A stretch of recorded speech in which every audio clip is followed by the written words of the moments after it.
Sandell kicks off. Temperature near 90 degrees just outside of Oklahoma City.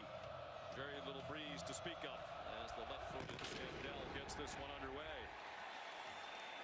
It's returnable from the 6 for Pleasant. They got a hit shy of the 20 and lunged forward near the 24. There comes the Auburn offense and some boos for Jackson Arnold.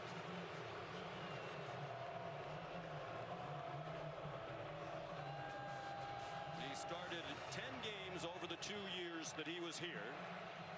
Coming out of high school in Denton, Texas, is one of the top recruits in the country. 9 of those starts last year, they went 5 and 4. 70% completions so far under this RPO offense of Hugh Freeze. And he's not turned the ball over. Given plenty of time by a veteran offensive line. He slides down with a short gain. They'll mark it where he started to slide at the 25 for a gain of 1. That's going to be very important throughout the game for Auburn. If nothing's there, Jackson Arnold has to be decisive. This is a great defense at all 3 levels. Can't hold on to it too long. If it's not there, get north and south, see what you can create with your legs. Jeremiah Cobb is the running back. He shifts to the left hip of Arnold. Cobb stopped after a 2-yard pickup by an outstanding Oklahoma defense. They're 4th in the country in total defense through the first 3 games. 4th in scoring defense, giving up just 6.3 points per game in wins against Illinois State, Michigan, and last week at Temple. They haven't given up a point in the first quarter this season. 3rd down and 7. Those who used to cheer Arnold now making it very difficult for him. More than 80,000 here. Again, plenty of time. Now out of time and taken down by Taylor Wine.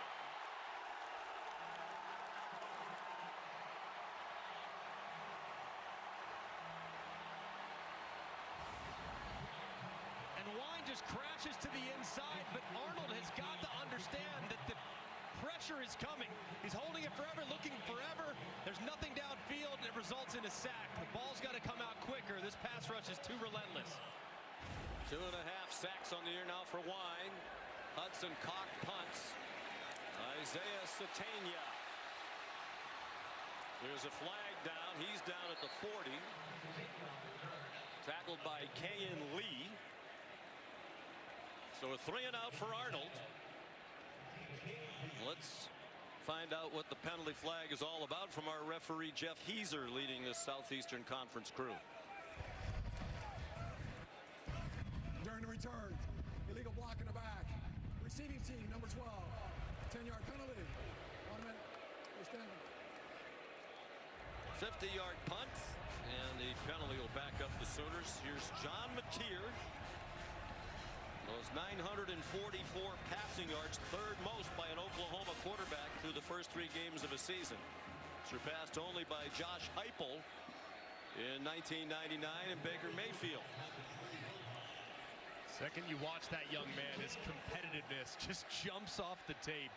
Never gives up on the play, runs incredibly hard, with a 3-star prospect coming out of high school, and really plays the game with the chip on his shoulder. From Little Elm, Texas, in the Dallas-Fort Worth area near Frisco, about a 3-hour drive from here. Hands it off to Torrey Blaylock, the true freshman who has emerged as their leading running back off a 100-yard game, first of his brief career in the win, 42-3 at Temple. I think Blaylock's been a tremendous surprise for offensive coordinator Ben Arbuckle. Such speed, it's been on display all throughout the first 3 games. Just 18 years old. Mateer given plenty of time and has Deion Burks open, and he has a first down out to the 43-yard line. Burks, one of those receivers Jackson Arnold wishes he had last year. He missed much of last year due to injury. Blaylock. Bobby Jamison Travis made the tackle for the Auburn front. Like Oklahoma, Auburn's played excellent defense. Big point of emphasis for defensive coordinator DJ Durkin is his front four, their defensive line, one of the strengths of their team. They have to win against an offensive line against Oklahoma that came into the season with some question marks.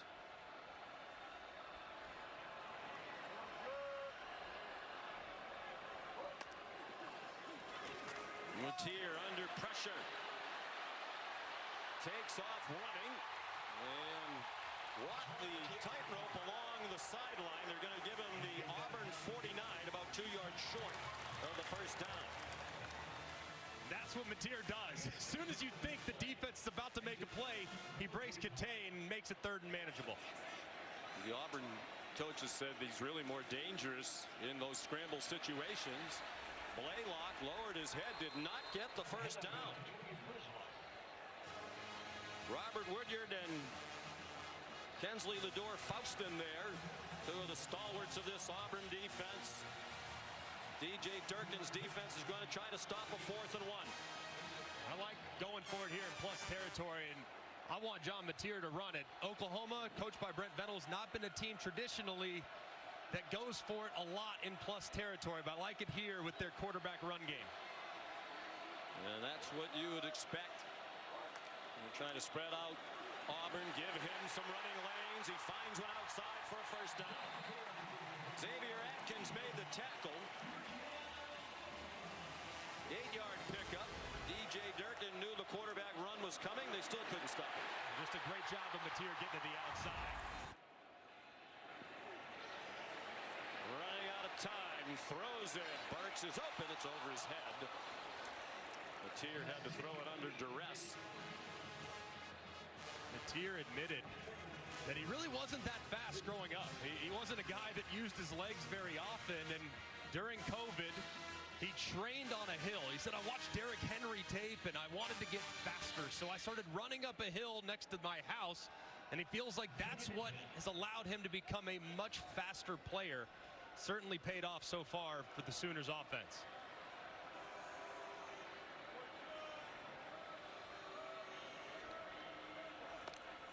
They sent Blaylock in motion, a blitz, a middle screen. Satania lost the football. Auburn has it, so far no whistles. Matier the only man who can stop Kayan Lee, and he does not. Touchdown Tigers.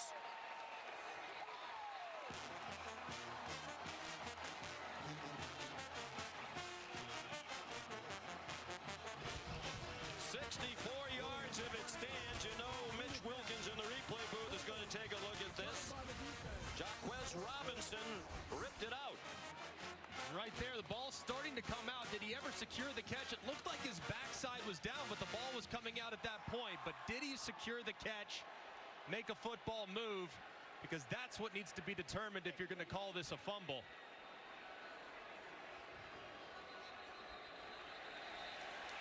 And they have stopped it.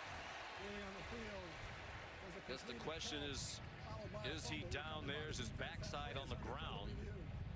I think he secured the catch. Let's bring in Matt Austin, our officiating expert. Ball's kind of swirling around there, Matt, but let's yield to the expert. What do you think? Well, Sean, I'm not sure he ever had full control of the ball. It did look like he stuck it to begin with. As they started to put it away, it looked like it did start to come out. This is going to be a very subjective call by the replay official, because the ruling on the field is it was a catch and a fumble, and it's going to be a little difficult, I think, to determine if he did stick the ball, have full control of it, and then went down and fumbled the ball before he hit the ground. Hugh Freeze explaining what he saw, hoping that the call on the field stands, and that is to his team's benefit. If they can't fully determine if this was in fact a catch and then a fumble. Looked like initially kind of bobbled it, but as he's bringing it down with that left hand, it did look like he might have had just enough. And of course, it has to be indisputable video evidence beyond all doubt to overturn. And it's just so tough to tell if he did in fact secure that catch before the ball's coming out.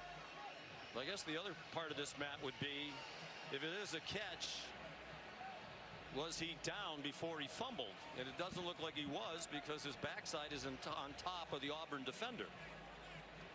Or does that make him down? Well, no. If he's on top of the defender, he's not down. But they have to make sure that none of his leg, his knee, his shin, anything like that touched the ground before it came out. Just based on everything, I just don't know if there's enough to overturn the call. I think it's very, very close, and catch no catch is a tough one to diagnose, but it did look like he secured it. Looked like the ball was coming out before he was down on the ground, and would not be that surprised if this gets upheld. And there does become a time when, if it's indisputable video evidence to overturn it, how come it's taking so long? There it is in real speed. See why it's such a tough call for the officials. And Matt, ordinarily in that situation, right, they let the play go. You can always go back and fix it later. But yeah, absolutely. You know, part of the catch process is have the ball for. After further review, the ruling on the field, incomplete pass. It'll be third down. I actually like that overturn, because I don't think he ever completed the process. Yes, he had it for a second. I don't think he ever really had control going to the ground. You got to have it for a certain amount of time. You have to make a football act. Time to turn, tuck the ball away. I don't think he had time to do it. I think that's a good overturn. Yeah, but by the time, as he was making a football move, taking steps while trying to catch the balls, we saw at the beginning right around here, the ball starts to slide around. It is correct. That's why I don't think he ever had firm control. Yeah, it's bang bang for sure, and a fortunate one there for the Sooner offense. A huge break. Of course, last year was a defensive touchdown at Auburn that turned the game in favor of Oklahoma. Hugh Freeze's team had a 21-10 lead in the fourth quarter. Brent Venables got a pick six from Kip Lewis of 63 yards to put Oklahoma ahead, and they won despite being outgained by nearly 200 yards at Jordan-Hare Stadium. Well, the review took a very long time, and now the officials are having a tough time getting it started up again. So it's 3rd down and 10 at the 40-yard line.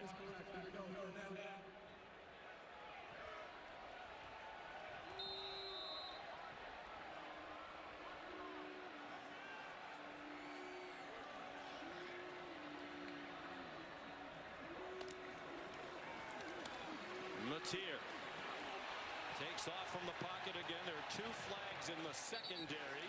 It's an incomplete pass on the sideline, caught by Keontez Lewis, but he's deemed to be out of bounds.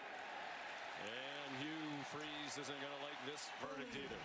Defense, number 14. 10-yard penalty. Automatic. First down. That's Rayshon Pleasant. They're likely going to play today without one of their best corners, Jay Crawford, out due to injury. And as Burks is trying to break to the outside, Pleasant grabs the jersey, spins him around, and it's an easy call for the official.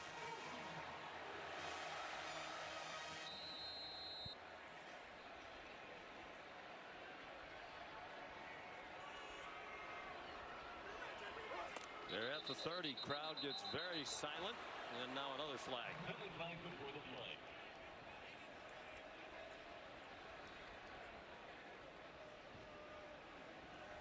Ball start.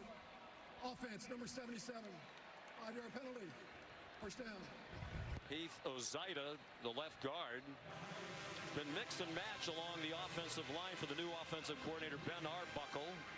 The offensive line was a disaster last year. They think it's much better. They brought in some transfers. They only have 1 player who's started all 4 games at the same position. That's the right guard for Bechi Wiwu. Matier lunged ahead for a yard. Xavier Atkins made the tackle.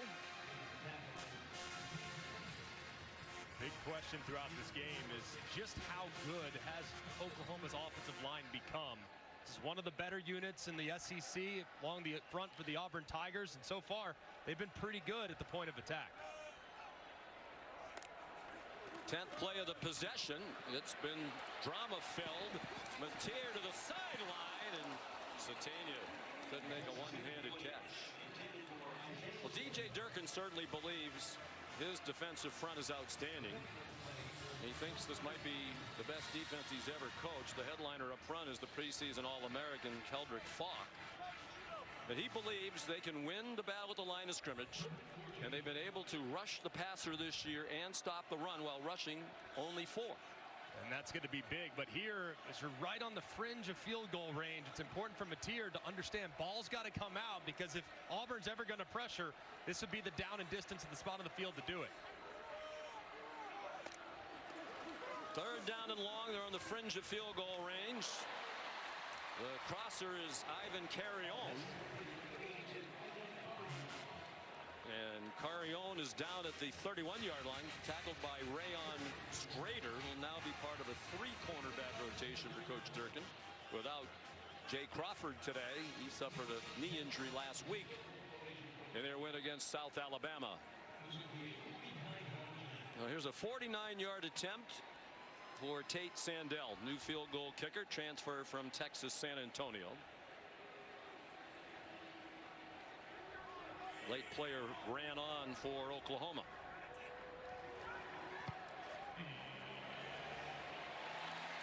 And it is good. Some good fortune early for Brent Venables. Hugh Freeze will likely be done. Get on the ESPN app to unlock your access. I have my fellow New Englander John Cena in that one. Oh yeah, I'm going to go Lesnar. I think Lesnar, the heel, goes and gets it done tonight in Indy. Well, now that gambling is allowed, I guess we could put a friendly wager on that. That's fine. I'll buy you. How about a new suit? I need it. Tate Sandell sent it down to the 5. Here's Rayshawn Pleasant. Flags everywhere. It has been a flag fest through the first 6.5 minutes.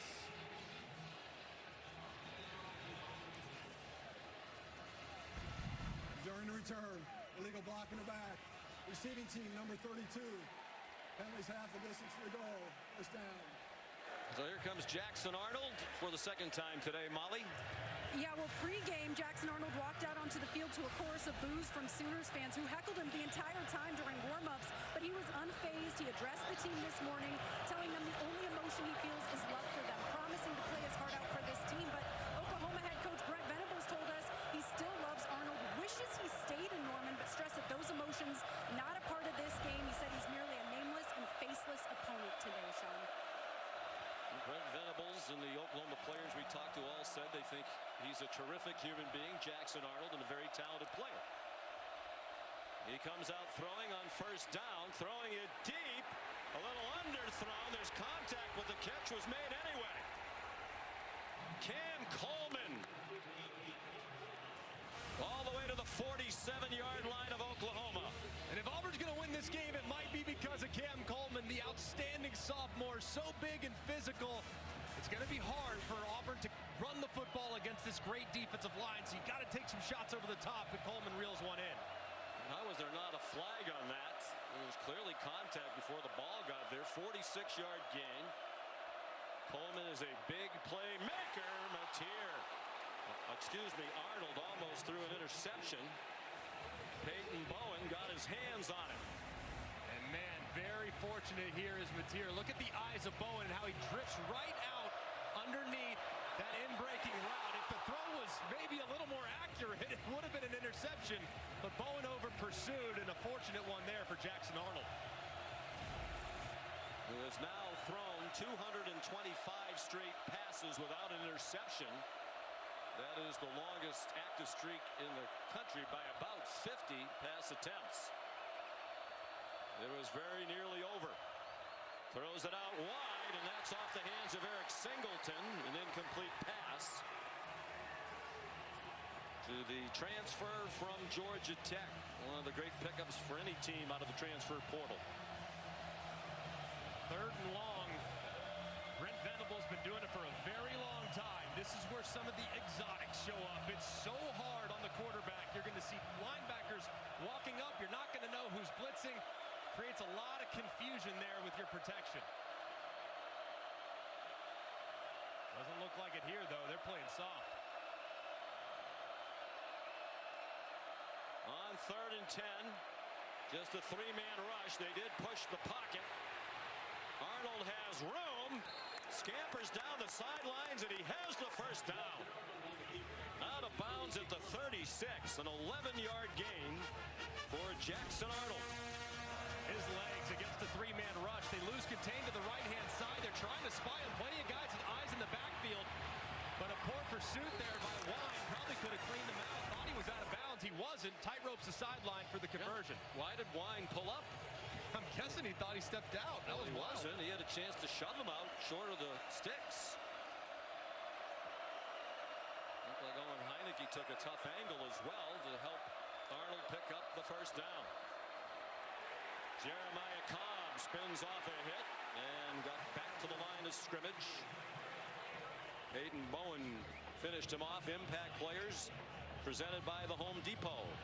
Well, it starts on offense with Cam Coleman, one of the highest recruits in the entire country. Chooses Auburn, has been electric in his first 2 years. And then Kip Lewis, a linebacker for Oklahoma. He's going to be responsible for a lot of Jackson Arnold's run game and scrambles today when he's aligned in a quarterback spy technique.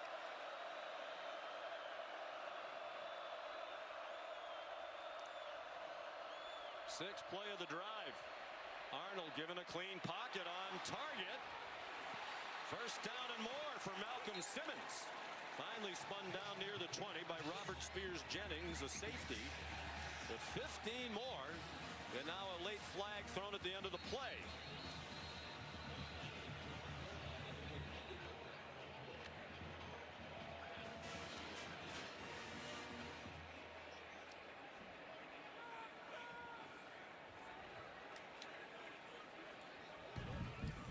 After the play is over, personal foul, face mask, defense. Penalties half the distance to the goal. Automatic first down. I believe it was on Gentry Williams, one of their cornerbacks. Brent Venables says their cornerback play has been much better than a year ago. One of the interesting sidelights of this matchup today, Venables, the head coach, calls the defenses, and Hugh Freeze, the head coach for Auburn, calls the offensive plays. You don't see it very often when the head coaches are the play callers going head to head. Quick hitter up the middle. Jeremiah Cobb inside the 5. Pickup of 7. They could get another first down, but it would be just inches short of the goal line. This is a very impressive answer from Auburn on this drive. Just to put things in perspective, how good Oklahoma's been defensively these first few weeks. This is the deepest penetration any offense has made. Prior to this, the deepest anyone's been in Oklahoma territory was the +13. So Auburn cooking against a great defense. And both teams like quarterback run at this part of the field. Arnold trying to get outside. Oklahoma knew that was coming. He's dropped at the 5 by Kendall Daniels. They are playing the first half without their outstanding end, Mason Thomas, ejected for targeting the second half last week. One thing that Auburn will try to do too, try to invite that run game, but they love RPOs. Cam Coleman's a matchup nightmare. Anytime he gets a one-on-one look, you can always throw the fade to the big sophomore at the bottom of the screen.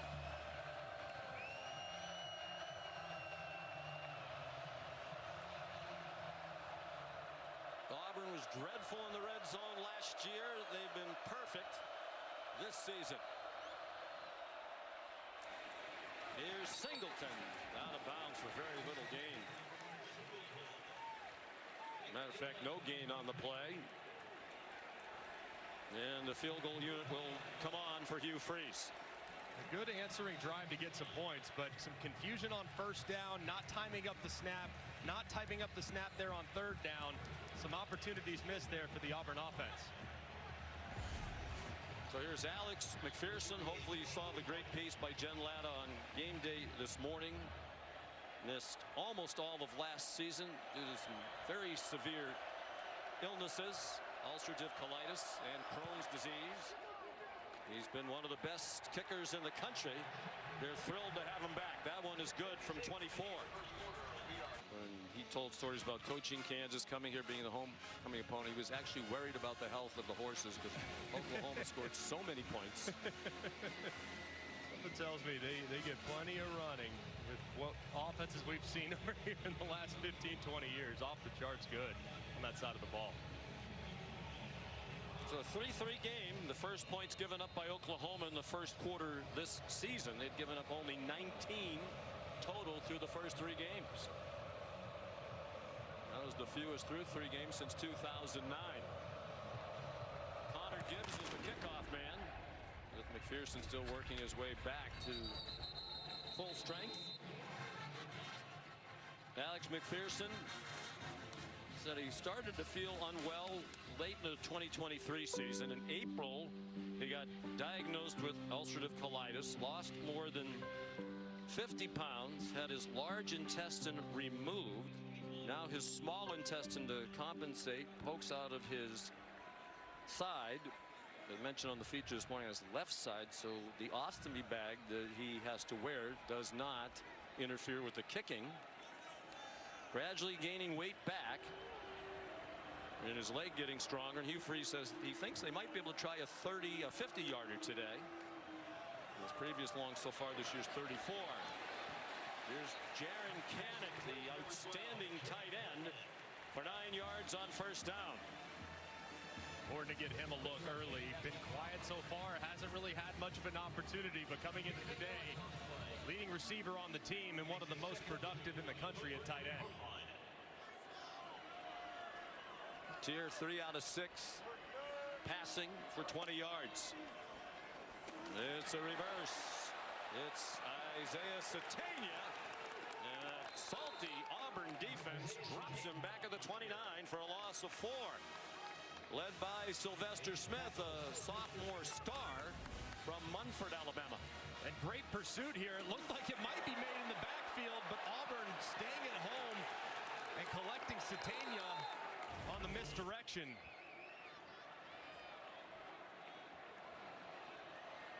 It's a very deep team.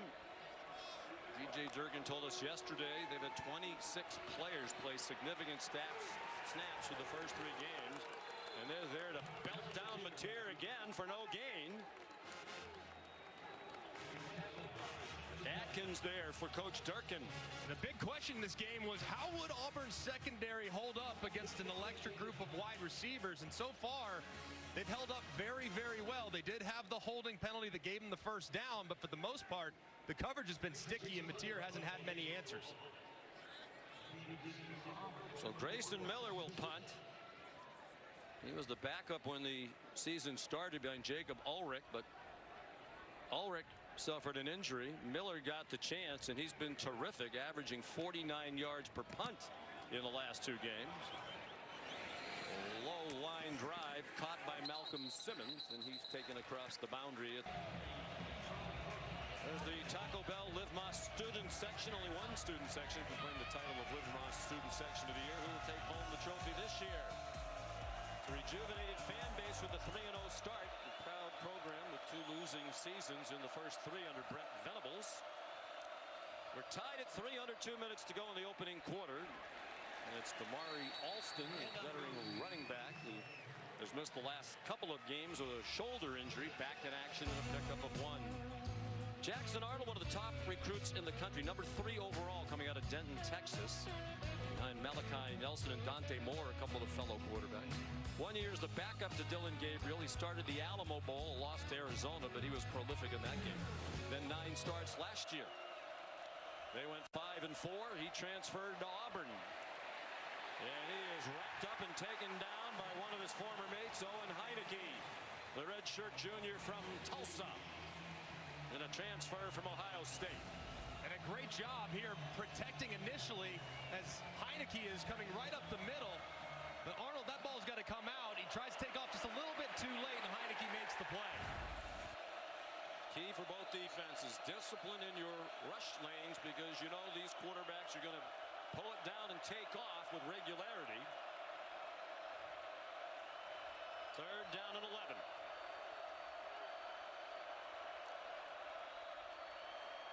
Arnold, plenty of time, airing it out as a man open. It's a yard too long. Intended for Cam Coleman again. Hugh Freeze said we're going to take some deep shots, knowing that it's hard to do against an Oklahoma team that frequently will put pressure on the QB. And it looked like a little stutter go, slips inside, stopped running there for a second. If he maybe stays at full speed the whole time. Maybe he runs under it, but a big missed opportunity there for Auburn's offense. So being a quarterback, you would blame that one always on the wide receiver. Of course, if I can. You got to try. Keep running. Hudson Cock is the punter. End over end. Isaiah Satania, a fair catch inside the 30. 48-yard punt. After we're finished here, a Sunshine State showdown right here on ABC. Number 4, Miami. What a great scene this morning. Game day on their campus in Coral Gables. They'll be a little north of the campus to host Florida. Trying to right the ship after a 1-2 start. That's tonight at 7:30 Eastern. Final half minute of the first quarter. Sean McDonough with Greg McElroy and Molly McGrath. Two defenses that have played very well coming in, and they've ruled the day so far. Torrey Blaylock taken down after a 7-yard gain. Xavier Atkins in there again. Yes, Ben Arbuckle. When did you know Torrey Blaylock was special? He said about the 3rd practice of spring when he went 60 on our defense, and his speed has been on display throughout these first 3 games. One of the things coaches often worry about with freshman running backs is pass protection. But Arbuckle also said early in one of their practices, Kip Lewis came on a blitz and Blaylock stoned him. That's when they knew they had a complete player who was ready to go. Deion Burke stopped short of the. I don't know how it's not a fumble. I don't know. Maybe they had a different view up stop. It looked like he juggled it first, regained it, ran. We stripped it. Thought it should have been a touchdown. Thank you, Coach. Yep. That was Hugh Freeze with Molly a moment ago. What would have been a 64-yard fumble return for a touchdown for Auburn. A 7-0 lead was overturned after a lengthy delay. I agree with Hugh Freeze. It looked like to me, while it wasn't tucked into his body, it didn't look like the ball was moving. So I can understand from his vantage point why he thought it was a catch, and then the ball was stripped and returned to the house. Taking a couple of deep shots. A lot of teams don't try that very often against Oklahoma. He said sometimes he thinks their secondary can get flat-footed. They completed one big one, had another man behind the defense and missed on the completion. Play again. Taking team. 5-yard penalty. 4th down. So Grayson Miller will punt again after the 5-yard walk-off. You'll see a traditional punt return unit out there for Auburn. It looked like their defense is on the field preparing for the fake. Now a traditional return unit will go back on.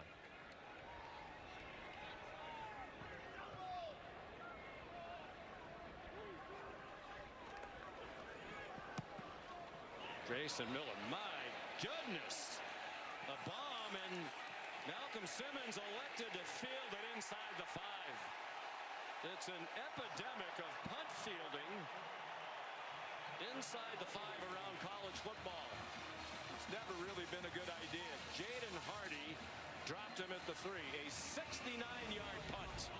Just a massive mistake from Simmons, who just, for whatever reason, just lost track of where he was on the field, tracked it all the way into the end zone, and just an enormous moment for Oklahoma.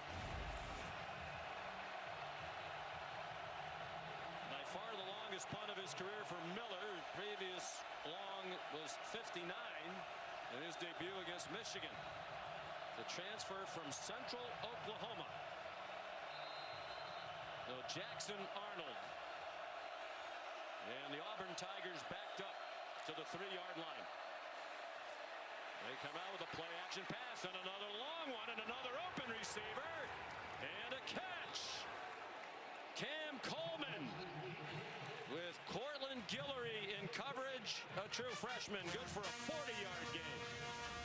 That's twice now, backed up with Arnold in his own end zone. They take a shot to Coleman in one-on-one, who makes a great play on the ball, securing it and reeling it in after the big completion. A little bit of a limp as he comes off. About 37 balls as a freshman last year. Really came on late in the season. It's a deep and talented receiver group. Ole Miss had some terrific receiver rooms when Hugh Freeze was the head coach there. He's not ready to compare this bunch, but he says there's a chance they could be as good. They're not reluctant to throw the bombs today, and that's out of bounds, intended for Horatio Fields, with Guillory in coverage again. We know that this is a very aggressive Oklahoma defense, and the way to soften them up, a little double move, a little stutter go. Perfect timing. Threatens the toes of the defender, Guillory, the freshman, and Coleman goes right behind him for a big play, and they try to go back to the well with the exact same play right after it. Not much success with downfield throwing. Last year, again, lots of injuries to the wide receiver group. Ball start. Offense. Number 76. Under a penalty. Second down. Mason Murphy, the right tackle, transfer from USC, and really a dreadful offensive line that Jackson Arnold had to play behind at Oklahoma here last year. Yeah, and that's kind of been the question here these first few weeks. He's been very efficient on the underneath. He's done a great job running the ball. We know that, especially on scrambles. But the deep downfield passing attack has yet to really come on. And so far today, it's been much improved.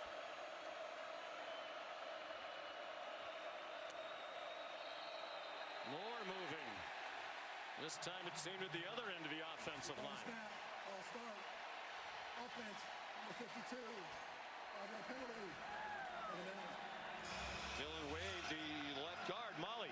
And that downfield passing attack is what coaches are talking to Jackson Arnold about in the bench area. Coaches intently watching the iPad with him, oftentimes pointing out receivers who are open downfield, encouraging Arnold to go through all of his progressions and air it out downfield. And multiple receivers, including Cam Coleman, going up to Jackson Arnold saying, "We have your back." You can feel that support from him here on the sideline. And this offensive line giving Arnold time in the pocket. And again, no R. Mason Thomas for Oklahoma, defensive end for the first half. Arnold run down for another loss. They're going in reverse. This time it's Marvin Jones Jr. There is a flag. Jones, a transfer from Florida State. Did he grab the horse collar here? Personal foul. Horse collar. Defense. Number 97. 15-yard penalty. First down. Wow, what a break.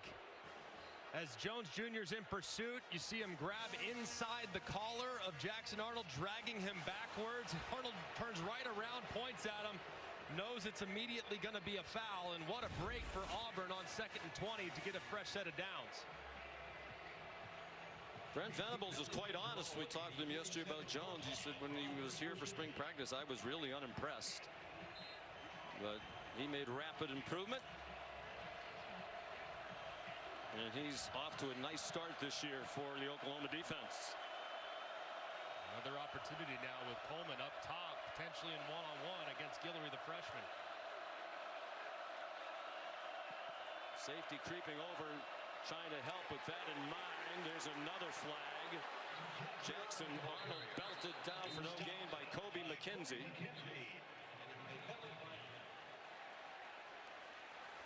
Holding. Offense. Number 77. 1-yard penalty. First down.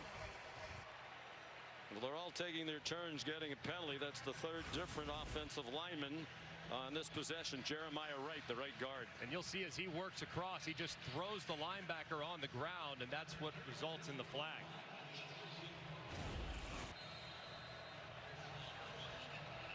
Five penalties on each team. And we still have more than 13 minutes to go until halftime. Jeff Heeser's crew not afraid to throw the flag, as we saw last week at LSU as well.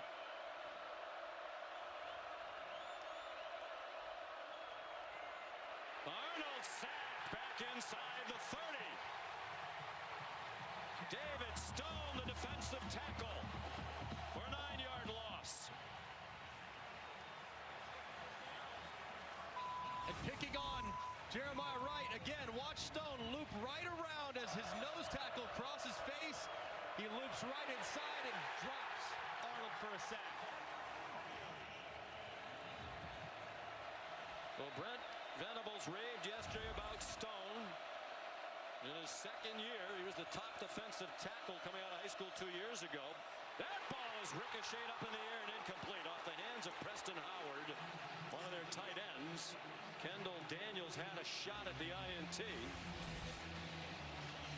Ball just a little inside, leads to the deflection, and man, it looked like Daniels was going to reel that in. Oklahoma, stunningly, for as well as it's played on defense, does not have a takeaway this season. They started the day one of only 6 FBS teams in the country that did not have a takeaway.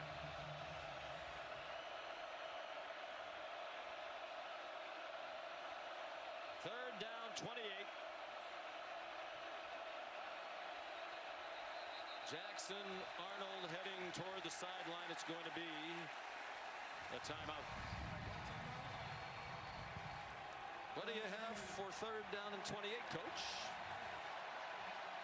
We'll find out when we come back.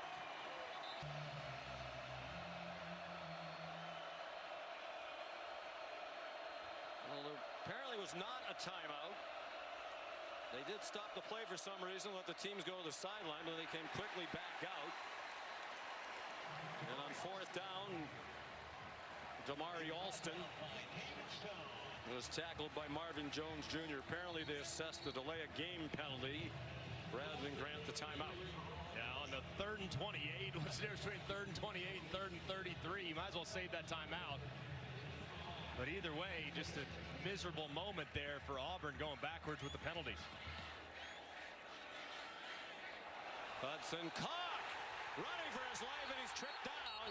Looked like his knee was down. They're going to whistle him down back at the 12-yard line.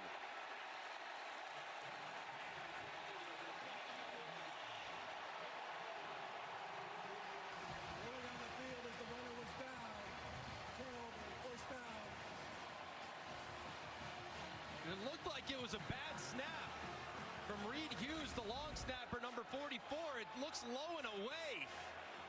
You kick it. You can see, I don't know what stopped Cock from just kicking it with the left leg or something, getting anything out of it. He tried to make a guy miss, and that's just not a winning recipe. Just catastrophic mistakes from Auburn that last few plays.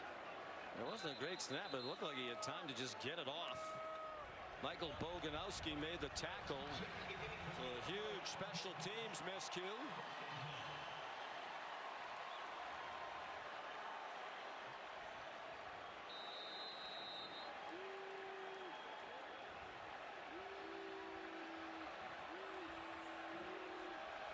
So here's Mateer with great field position. Fake the toss, trying to find room. Flags thrown. Stop us if you heard that before today. Xavier Atkins, another tackle. Offense, number 77. 10-yard penalty. First down. Heath Ozida, a redshirt sophomore from Snoqualmie, Washington. These offenses just can't get out of their own way right now, and Ben Arbuckle constantly playing behind the sticks against a defense that's done a pretty good job up front so far. Arbuckle's quickly become one of the rising stars in coaching. He was the offensive coordinator at Washington State for the past couple of years. They had the good fortune of Cam Ward and John Mateer as his starting quarterbacks there. Neither offense prospering at the moment. Blaylock swung down by Bobby Jamison Travis. The way these offenses are going, maybe you kick the field goal before you get out of field goal range. But Arbuckle came first, hired by Brent Venables. And then shortly thereafter, Mateer followed. Mateer has a wide open receiver. Touchdown, Isaiah Satania. Busted coverage for Auburn. And a 24-yard score for Satania.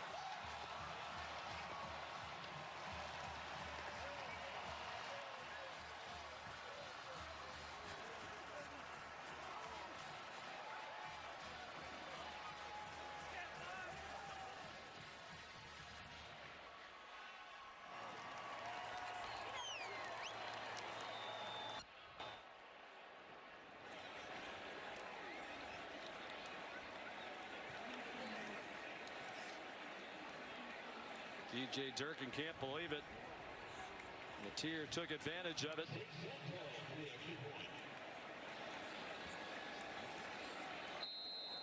Tate Sandell on for the extra point.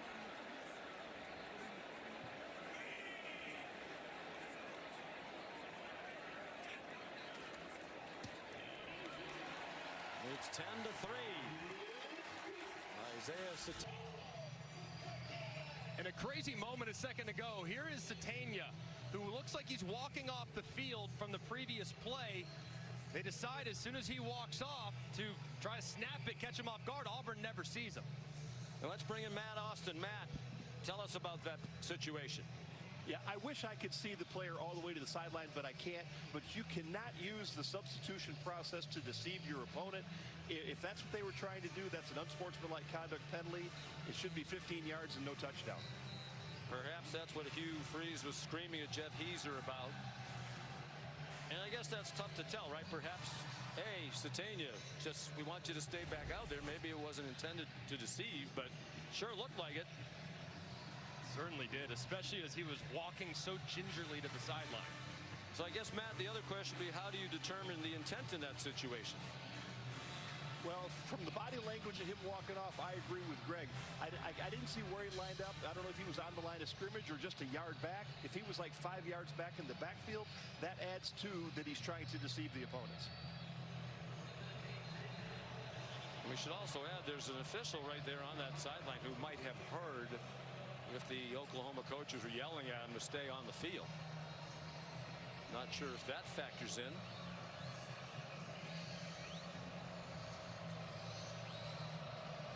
So Sandell will kick off.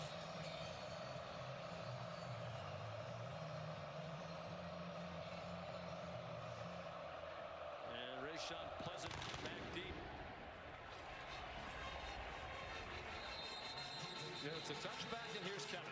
Afternoon, Sean. We take a look at our multi-view, showcasing a bunch of great games across all of our networks. Some programming changes here. Clemson-Syracuse underway after the weather delay. That game over on ESPN2, and they are down, those Tigers, by 20 points in the fourth quarter. NC State Duke over on ESPN News right now in the second quarter. And Ole Miss with a big lead against Tulane late in the first half. Back to you guys. All right, Kevin, thank you. Auburn struggling lately on offense and in special teams. They've had some good moments with Jackson Arnold in their offense, but just 3 points on the board. Immediate pressure. He bounced off one hit, and then he got flattened for a 2-yard loss by Jaden Jackson. And now the pressure is starting to really take forth. You can see as Arnold's trying to escape to the right-hand side. Nothing there as they're down there to drag him down again. Arnold, little antsy now. Pulls it down and scurries out of bounds. What was once his sideline for a 3-yard gain. They have minus 12 yards rushing against Brent Venables' defense. So far, Brent Venables has opted to be a little more conservative on 3rd and longs. We haven't seen the exotic pressure packages just yet. It's in there. You know it's coming. It's only a matter of time. So Jackson Arnold's got to be mindful of the pass rush that Oklahoma can bring. 3rd down 9. They're 1 out of 5 on 3rd down. Here they are with that walked-up linebacker. You got to know who's coming and who's dropping out. Arnold zings it over the middle. Eric Singleton tackled immediately by Kip Lewis. That prevented a 1st down.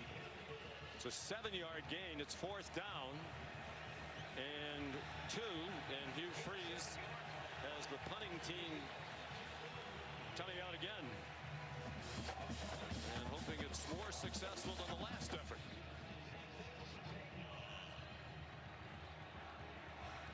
Hudson Cock is from Australia. No problem with that snap. Satania, fair catch near the 19-yard line. 48-yard punt. 10:30 Oklahoma. Under 9 minutes to go. Angle of this play that involves Isaiah Satania. Let's bring in Matt Austin again. Yeah, the way the receiver's walking to the sideline, his body language says, I'm going off the field. Then he stops right by the sideline, and it's his own sideline. That's no coincidence. To me, this is a hideout play, and it should be an unsportsmanlike conduct penalty. And you very rarely see a receiver line up that close to the sideline as well, which to me would be add to the incriminating evidence. Deflected pass is Mateer. Fired over the middle on 1st and 10. Molly? Well, Sean, in that break, I spoke with referee Jeff Heiser, who said, all I can say about that is we confirmed there were 11 people on the field, and number 5 technically never left the field of play. That's why it wasn't called. We'll see if Matt Austin is buying that explanation after this play. 2nd and 10. Torrey Blaylock. Matt, do you accept that explanation? You were a long-time SEC referee. Well, I don't disagree with anything Jeff said, and strictly by the rule, the player did meet the requirements. He was inside the numbers at the ready for play, or when the ball was made ready for play. But again, you can't go off and pretend you're leaving and stay on.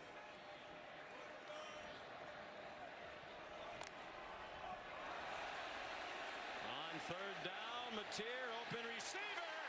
And a great catch by Satania to hang on to it after he got belted by Rayon Strader.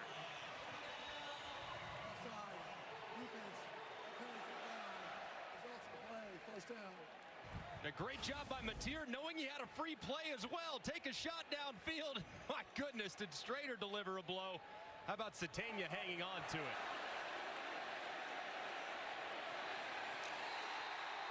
You can hear the pads popping from here.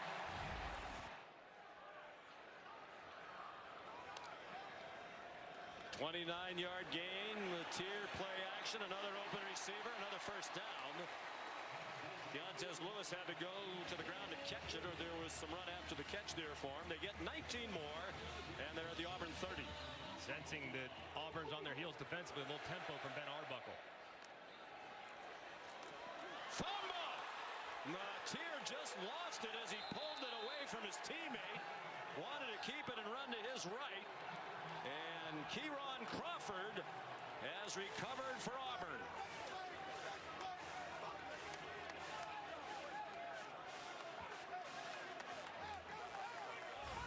What a huge mistake here. It looked like he was going to hand it off, and Crawford plays it well, keeps his shoulders square, and Mateer puts it on the deck.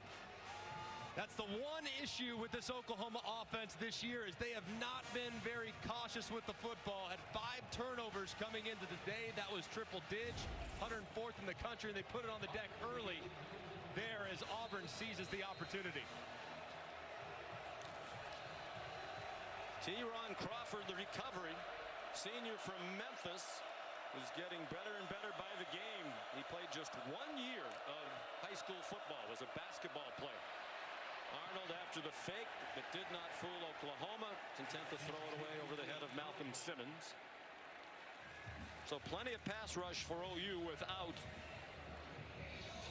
their terrific defensive end, Mason Thomas. 5 sacks in this first half officially for Oklahoma. Big reason why the rushing total is -13 for Auburn. The sacks come off the rush yardage. Probably part of the reason why Hugh Freeze opted on that 1st down play to try to move the pocket to just change the launch point, and still didn't make a difference. The Sooners were breathing fire. Thomas will be eligible to play in the 2nd half.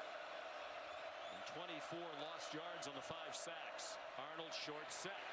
Has an open receiver, and with a run out to the catch, a 1st down for Eric Singleton Jr., who's caught a pass in 28 straight games now. Every game of his college career at Georgia Tech and Auburn. They go quickly after the 16-yard pickup there at midfield. Singleton, he got walloped after a 3-yard gain. Michael Boganowski in on the tackle. Brent Venables coached defense for a long time. He told us yesterday he's the most violent tackler I've ever coached. He said he tries to take your soul away. Every time he collisions an offensive player, the offensive player's body looks like a car wreck, man. Boganowski, you can always tell when he's in pursuit. Fun to watch.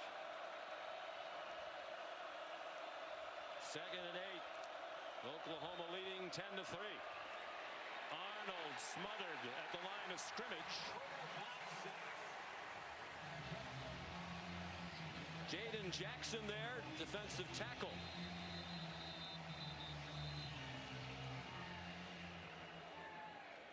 And Connor Lew, the center, is slow to get up.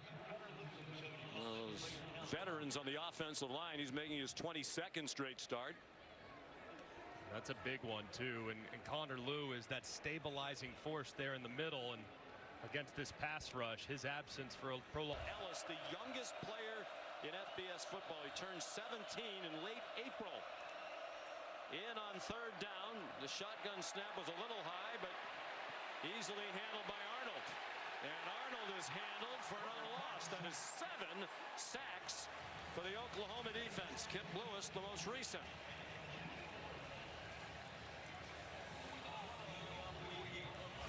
And a big missed opportunity here for Jackson Arnold. You're going to see number 4, Malcolm Simmons. They're trying to double inside. He goes right out over the top. He's got to step on the defense. Arnold never sees him, and that would have been a huge play had his eyes been on the slot receiver at the bottom.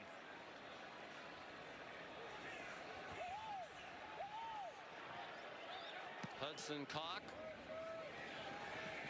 High punt, fair catch signaled by Satania. He's out of bounds.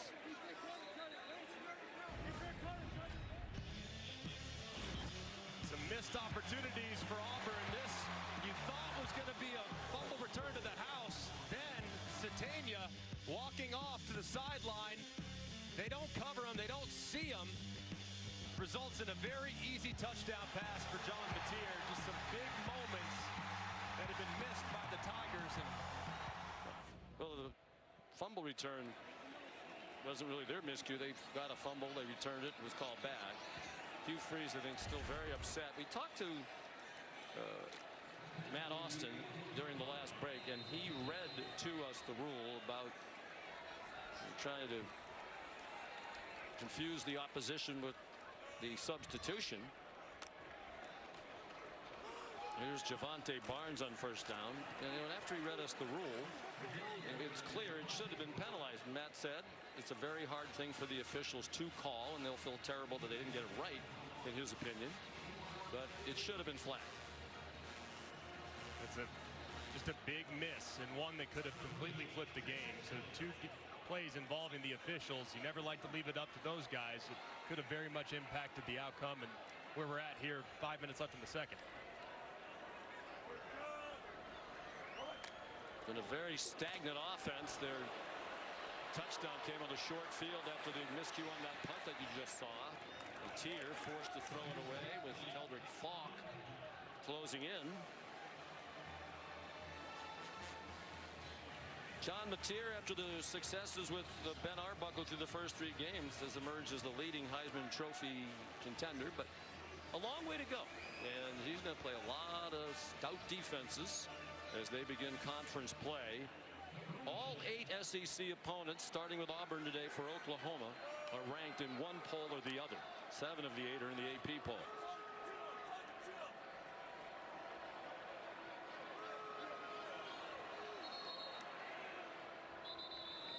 And a timeout called by Oklahoma. Oklahoma, 30 seconds.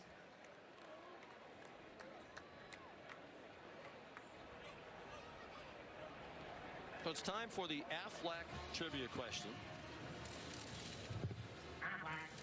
Since 1999, which coincides with when the great Bob Stoops arrived here as the head coach, Oklahoma is one of 2 FBS teams to win 90% of its home games. You want to know the other school? You know, I think it's going to be one that's off the radar. I'm going to go the blue turf for the Boise State Broncos. You had to cheat. I did not. I just think pulled it off. I know. Is that who it was? You pulled it off very well. I didn't cheat, I promise. Boise State. Oklahoma's 147 and 15 in that span, 90.7% winning percentage. Boise State 151 and 16, 90.4 on the blue turf. Mateer on 3rd and 10 off the hands of the tight end who was a linebacker the last 3 years, has made a great transition to tight end. We have to officially answer the Affleck trivia question. And we are bound to say Affleck as many times as we can while you read the answer. Love that. Hashtag Affleck trivia. Yes. It's a great staple of our coverage, the Affleck trivia question. Ohio State not far behind on that list. They've won almost 82% of their games here in the 100-year history of the Palace on the Prairie. Grayson Miller's punt brought back by Malcolm Simmons. Out of bounds at the 42. Here's Kevin Nagandi. Sean, State Farm halftime report coming your way. Booger McFarland, Kevin Nagandi here with you. What is wrong with Clemson? Highlights coming your way. Big injury for Syracuse. We'll have an update. Also, Utah hosting Texas Tech and stunned at home. Notre Dame looking for their first win of the season, Boog, and this is how you start things. First play from scrimmage. I love it, Kev. Play action pass, look deep, give your guy an opportunity to make a play. He goes up, makes it, and the Irish are ringing big in South Bend. C.J. Carr to Malachi Field, 66 yards. Right now the Irish up 28-13. Sean, back to you and Greg. All right, gentlemen, thank you. Here, Norman, a defensive struggle. Jackson Arnold, quick hitter. And another lost yardage play. Eric Singleton dropped for a loss of 1 by Kobe McKenzie. 7 sacks in this half. And 9, now 10 tackles for a loss. The sack total the most in a half for Oklahoma since they had 7 against Nebraska back in 2005. Arnold, open receiver, first down. Singleton to the 43 of OU. An 18-yard pickup. Peyton Bowen made the tackle. He was a high school teammate of Jackson Arnold at Geyer in Denton, Texas. That was a much more decisive throw there from Jackson Arnold. Got it out on time, beat the pressure, and found a completion. 9 out of 15 for 143.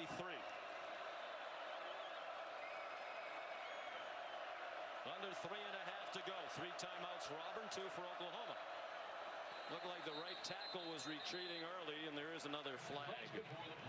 Reminder, young center in there. Snap, false start. Offense, number 77. 5-yard penalty. Third false start penalty against Auburn. 7th penalty total. Again, the backup center, the true freshman from Canton, Georgia, Cale Ellis. Just 17 years old. He won't be 18 until next April 29th. If you want to send him a card, you have plenty of time to pick one up. And it's extremely difficult against this defense with all the disguises that they throw at you. Alston.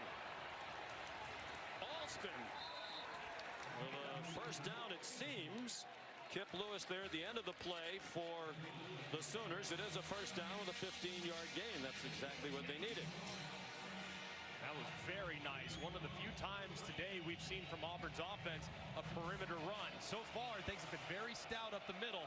Now they might have to tack the edges a little bit on the ground. I wonder if they might want to slow down the operation just a bit. Run down the clock. They have plenty of time. All 3 timeouts, a 2-minute stoppage. And they are running the play clock down to 5. Arnold throws back over the middle. Damari Alston, the senior from Atlanta, one of 4 team captains, a 7-yard reception. Sammy Omosigo was there for Oklahoma. Omosigo raved about Jackson Arnold when we spoke to them yesterday. They remain very close friends. FaceTime all the conference opener for both Auburn and Oklahoma. Coming in ranked, both 3-0 against non-conference competition. Connor Lew is back in at center. For second down and 3 at the 2-minute timeout. Oklahoma up by 7. With the Tigers driving. Oklahoma showing max blitz, so Auburn getting to a blitz beater here.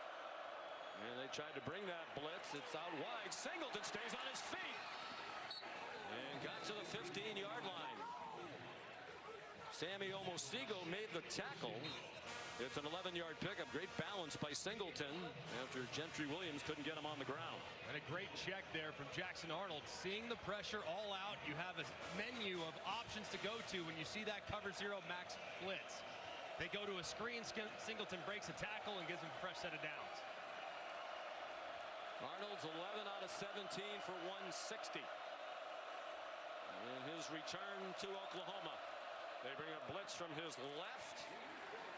And Alston off tackle to the right. Stacked up for a minimal gain. Marvin Jones Jr. on Heineke on the stop and a timeout call. Timeout. Oklahoma. Please reset the game clock. 1 minute, 22 seconds. So 1:22 to go. It's Oklahoma that wants to save some time and a chance to get the ball back for their sputtering offense. Neither one of these offenses has done much. And Greg, we talked to Hugh Freeze yesterday. He said he thinks their offensive line is better. It's experienced, one of the most experienced in the country, but they've given up 7 sacks. Oklahoma's record for sacks in a game is 9. They did that without our Mason Thomas so far today. And they've had 4 penalties on the offensive line. So that group is really struggling. Yeah, they've had their hands full. And I think you got to give some credit to Oklahoma's defensive line, too, because as soon as Jackson Arnold starts to scan the field and take off, they're there to rally. They're not over-rushing the quarterback, which is showing discipline along the front. But ball's got to come out of Jackson Arnold's hands faster. He's got to be more decisive, or else more sacks are going to come. Brent Venable said we have plenty of talent without Thomas, and that's demonstrated to be true. Another all-out blitz look from Oklahoma. Last time they went to the screen, now they maybe check to a one-on-one corner route to the top. Single coverage to his left. They throw it in that direction toward the pylon. Lots of contact and flags thrown. Cam Coleman taken down by the freshman Cortland Guillory out of Klein Oak in Houston. Right, there's a flag also in the backfield too, so it could be 2 on Oklahoma here with the way they hit Arnold on the release. No question about the penalty on Guillory. There are 2 fouls, both on the defense. Personal foul, roughing the passer, defense. That penalty's declined. Pass interference, defense number 4. The penalty took place in the end zone. The ball be placed on the 2-yard line. Down. There's the hit. Very, very careful there as Powers jumps. That's a launch. You got to be careful. That sometimes, had the contact been a little cleaner, could have been a targeting. So got to be smarter when rushing the quarterback on an all-out pressure. So 1st and goal. They scored every time in the red zone this season. 10 for 10 with the field goal. After they were awful in the red zone last year, worse in the SEC. 78% scoring percentage, including touchdowns and field goals. Malcolm Simmons, the motion man. Damari Alston. Tough run to get just across the line of scrimmage. And another timeout call.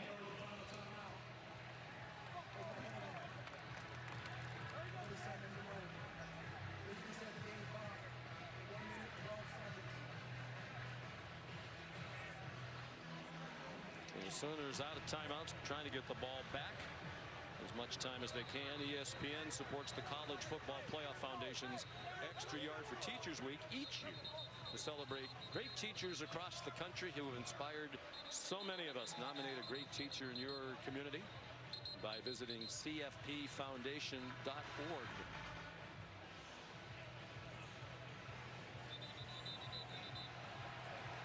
So 2nd and goal. Ball just inside the 3. And on 2nd down, if you want to throw it as an offense, this would be the down where you likely do it. So be careful if you're Oklahoma defensively. For a little play action, they might try to sneak one of those tight ends out in the flat. So mindful of your coverage responsibilities in your eyes. They have 3 tight ends on the field. Alston is the running back. Only 3 carries today for Cobb, their leading rusher. Fake to Alston. Single coverage. They go after the freshman again. Touchdown, Cam Coleman.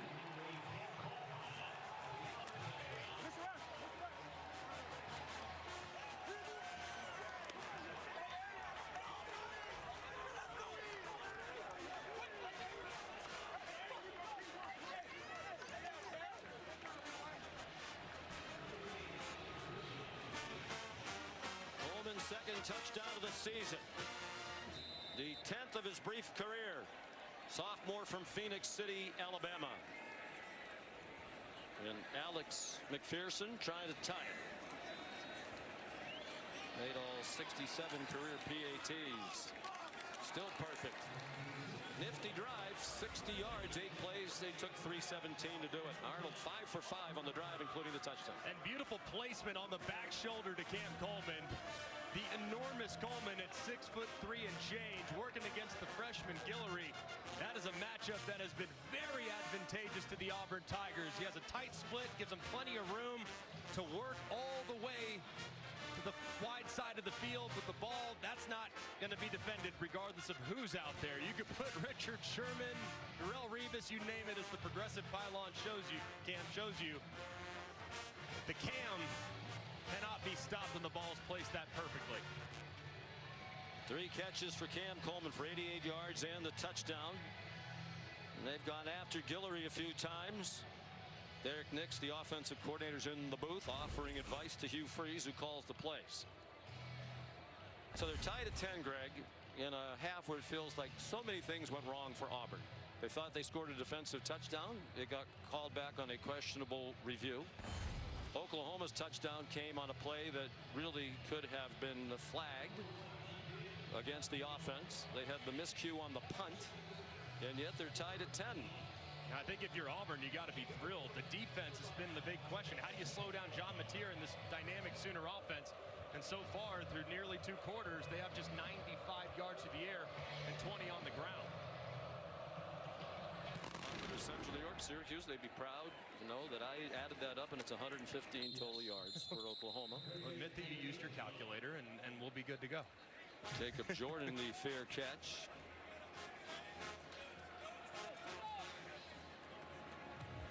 Big part of this too, and just the amount of time that Arbuckle and Mateer have spent together. They obviously trust their young quarterback so much, but how much do you want to put on his shoulders here? You've had some troubles hanging onto the football, and a turnover here giving some points to Auburn for the half would be catastrophic. So you got to be smart if you're John Mateer. Maybe a conservative play to get it started, see if you can pop one, get better field position, and then get more aggressive. It is a short throw to Satania, down with a 9-yard gain. They don't have any timeouts. The clock will go under a minute. Lake Woodby, a true freshman cornerback of St. Francis Academy in Baltimore, made the play for Auburn. Part of that depth. Mateer forced to retreat, throws it up for grabs. It's caught but out of bounds by Keontez Lewis. They wanted a holding call on the Sooner sideline and among the 80,000 in the seats. A lot of contact there, and it was a great effort from Lewis, but just couldn't quite corral it with that left foot extended to try to stay in bounds. Rayshawn Pleasant there. Again, they're playing without Jay Crawford, their best corner. On the field is an incomplete pass. That pass under further review. They're going to review it. And unless we miss something, this looked to be about as clear-cut a no catch as you can, because he doesn't have possession there, and now it comes to, I mean, what are we doing?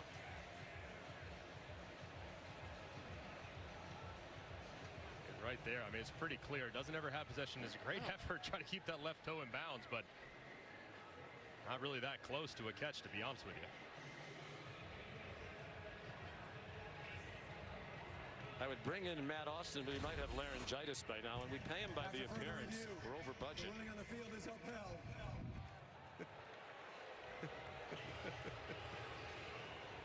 All right, dinner on Matt then tonight. Perfect. Yeah. Dinner and drinks on Matty. That's been the star of our show today. Doesn't take much to be the top dog in this 3-man crew. Well, he thought the officials got it right on the overturned defensive touchdown by Auburn. We didn't. I think we all agreed about the deception that led to the touchdown for Oklahoma. And that's just a smattering. They're 1 out of 6 on 3rd down. Now it's Auburn that might get the ball back with a chance. They could get a stop here. Xavier Robinson in at running back. Mateer has the first down. Kieron Crawford there. Emerging star defensive end to transfer from Arkansas State out of Memphis, Tennessee. Matier, pressure from behind. He tried to spin away but cannot. First sack for Auburn. Late would be the true freshman corner there for DJ Durkin. And Keldrick Falk finished him off. 15 seconds in the half. They're still going to sling it. Over the middle, a man running free. That's why you keep going. There are flags down. Back near the line of scrimmage, Deion Burks all the way to the 20. Matier's running them down to spike it. They stop the clock to move the chains for a moment, but there's a flag at the line of scrimmage on the far sideline. Pass interference. Offense, number 5. Replay second down. Isaiah Satania right in front of the Auburn sideline. The officials might have had some help with this call. And you'll see pretty clearly as Satania is working to the out, he sets a pretty deliberate pick on the corner, number 4, Caden Lee, and that's a great call from the official, and a tough one to see from way in the back, but a huge call and the correct one at that. Brings back a 38-yard gain. At the very least, they might have had a chance to attempt the field goal. Crowd's booing. I don't think either side is going to be happy with the officiating so far.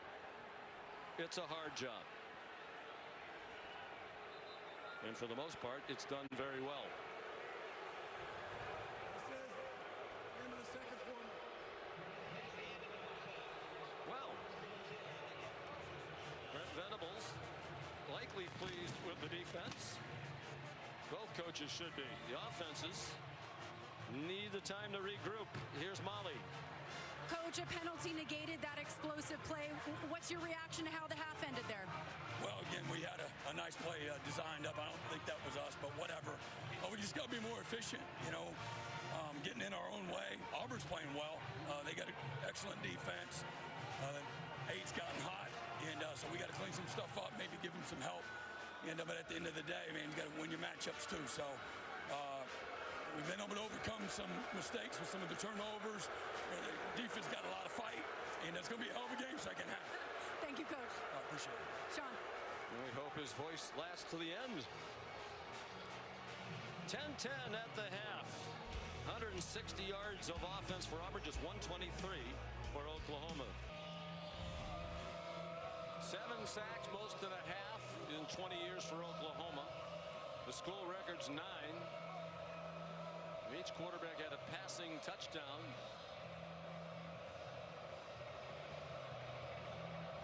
And it'll be decided in the final 30 minutes, or perhaps more than that.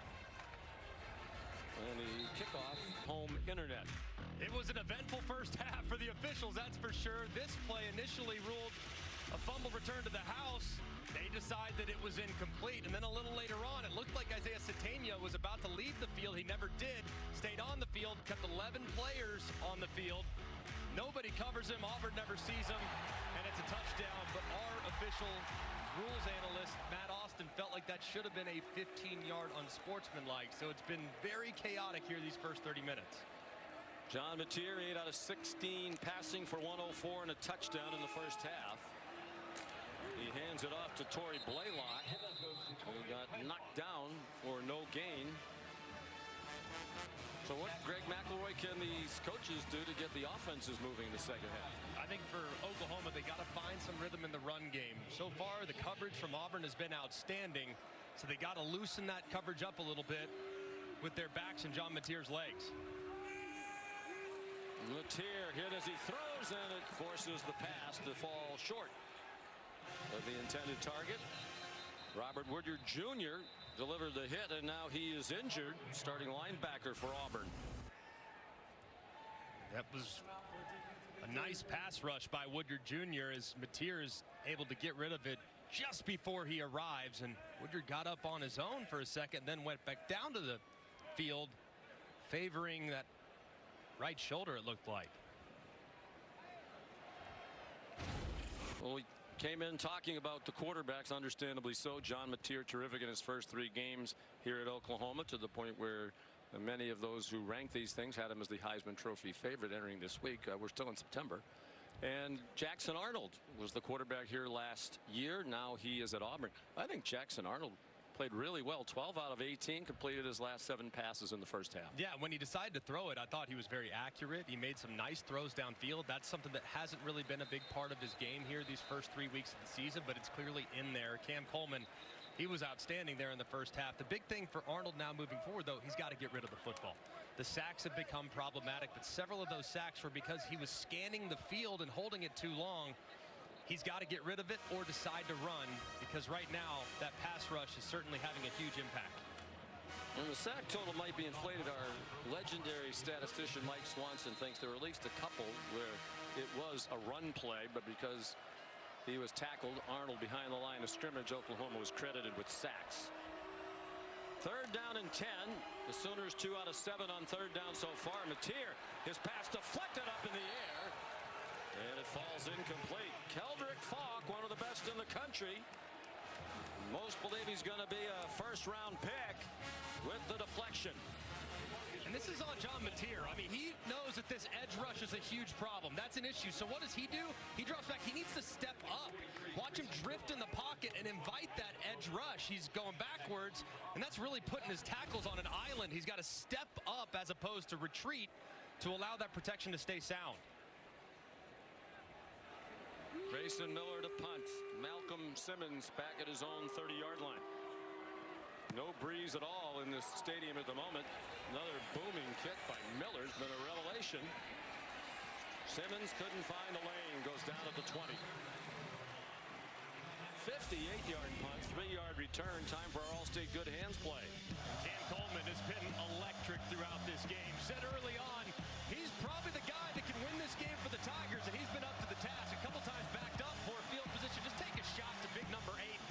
One of the highest regarded prospects in recent history, a wide receiver, and man, he is making it very unpleasant for the freshman Cortland Guillory, who has been with him in one-on-one coverage throughout most of the game. So they're going to have to give Guillory some help here in the second half, because he's been on islands and it hasn't been good for the Sooners. Not that they needed more help, but the pass rush will be reinforced by the return of our Mason Thomas. All-conference defensive end who didn't play in the first half for Oklahoma due to a targeting ejection last week. That pass batted down by Peyton Bowen. And there's our Mason Thomas, senior from Fort Lauderdale, a difference maker. The player and as a team leader. His matchup against these tackles is a huge advantage for Oklahoma, so you better be aware when 32's on the outside. Jeremiah Cobb on the field, second leading rusher in the SEC entering today. He's carried the ball just 3 times. I think Alston's better in pass protection. That's why he's been out there a lot. The fake to Cobb, and it is our Mason Thomas introducing himself to his old pal Jackson Arnold. Welcome to the game, number 32. Well, that didn't take very long. Here he is, right on the outside, just right around the left tackle. Arnold thinks he has more time than he does, but as he holds, there's nothing there. Ball's got to come out. But how about the pass rush in pursuit from Thomas?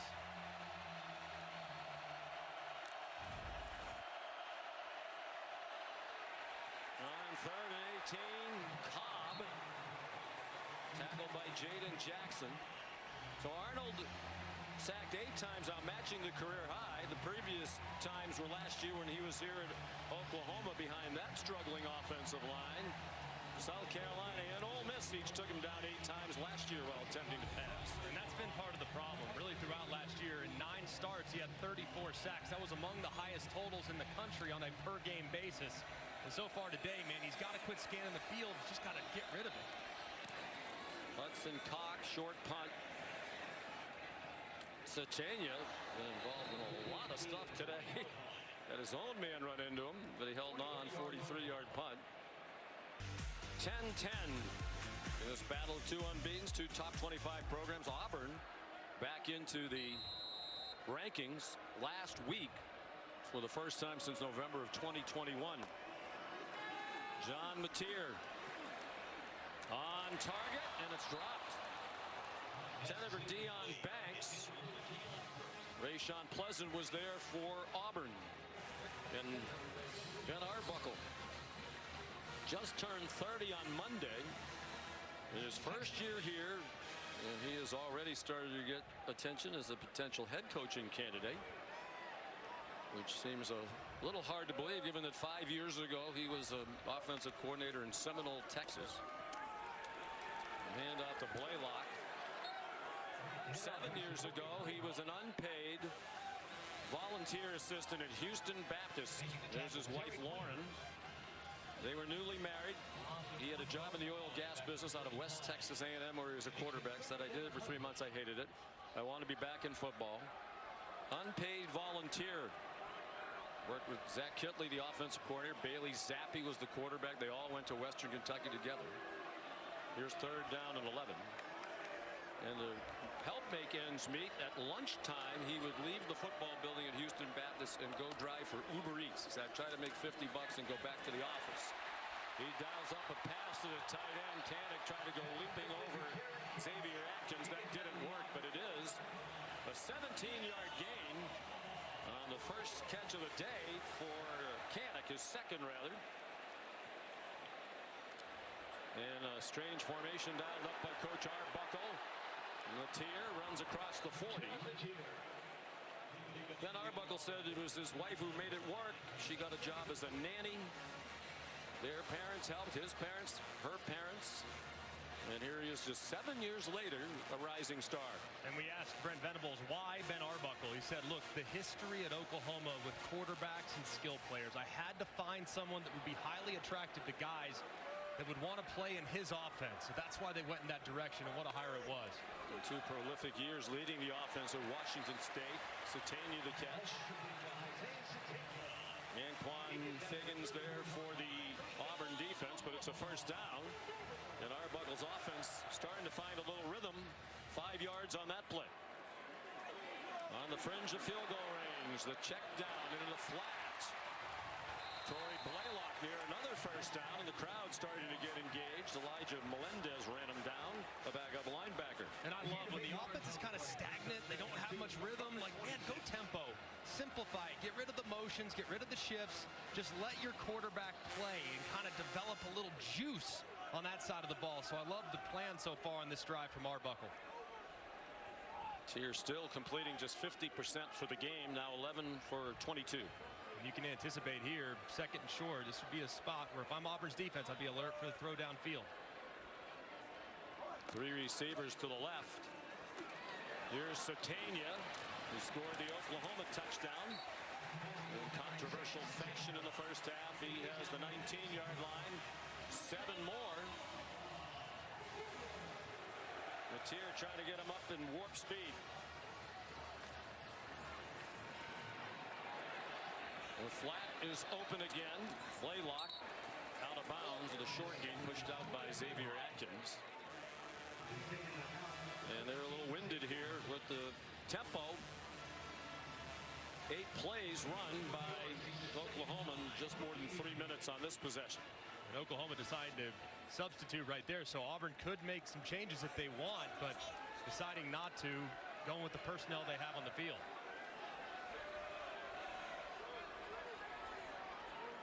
Javante Barnes in at running back now.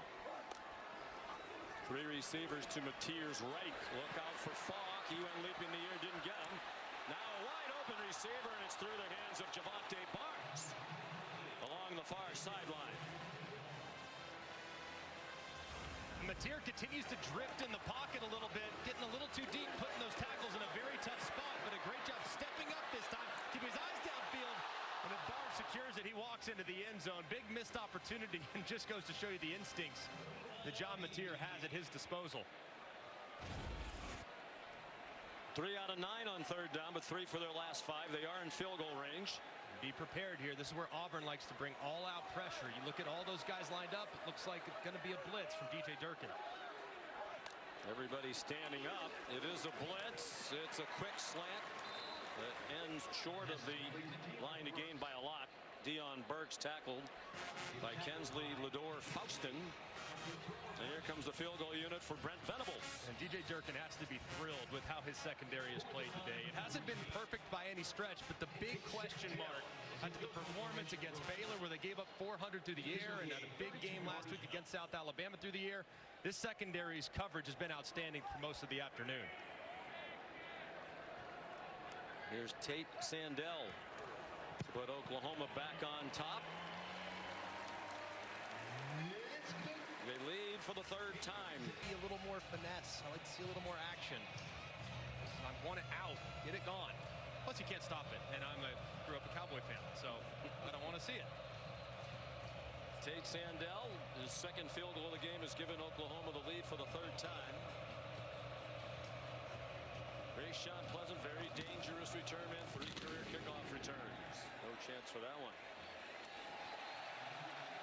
Might have been through the uprights. Well, this defense has been unbelievable, but Jackson Arnold's helping them a little too. Look at the clock here, all right? Average time to get rid of the pass has to be 2.5 seconds. Right now, you're already at 2.87. He still hasn't found anybody. The eyes are scanned all over the place. But what does Arnold also do? He can break you down on scrambles. So the second he starts to take off, you see Oklahoma defenders immediately corral him, and then here we are back to square one. Mason Thomas back in the game. Look at the clock, holding it forever. The ball has to come out. To hold it over 4 seconds is way too long against an elite pass rush.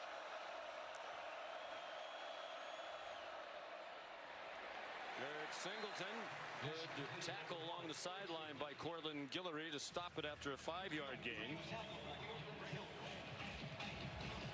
Singleton dynamic when he gets the ball in his hands. He's just 5'9". There's some of those numbers for the Oklahoma defense. 1 sack away from tying the single game school record.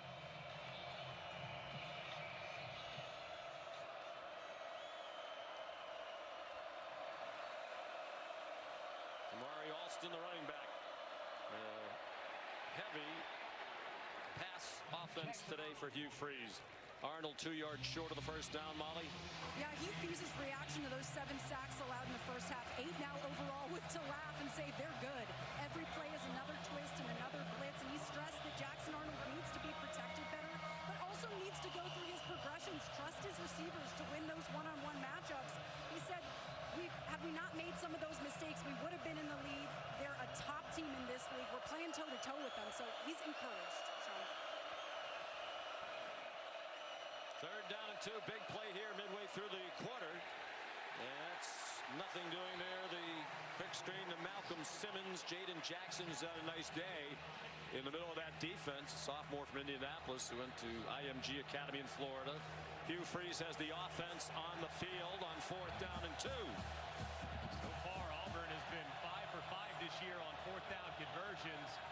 4 of those 5 have been quarterback Jackson Arnold running the football. Got to be thinking short yardage. It's Jackson Arnold's legs here for the Auburn offense. Will they snap it? Will they just try to draw him offside? He goes under center. Lined up like they're going to try to execute a push. Doesn't look like they're going to snap it.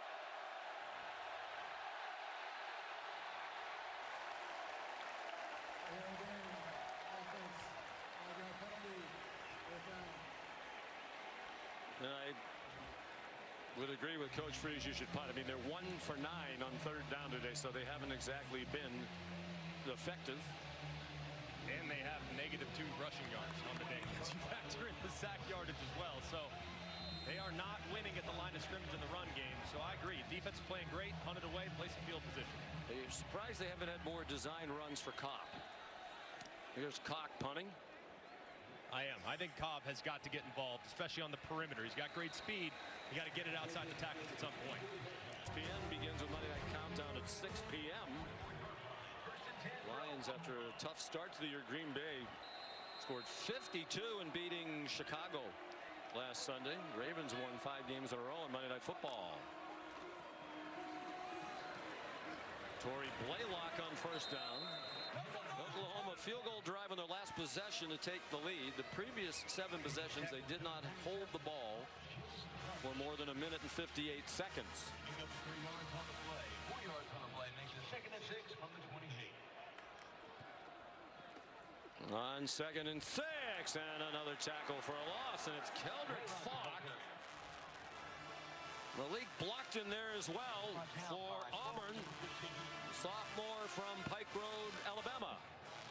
Big question for DJ Durkin was whether or not that front four would be able to hold up against the run, and so far they've been up to the task. And now 3rd and 10, it's got to be looking in the direction of Burks. He's been their best guy so far. Can he create some separation?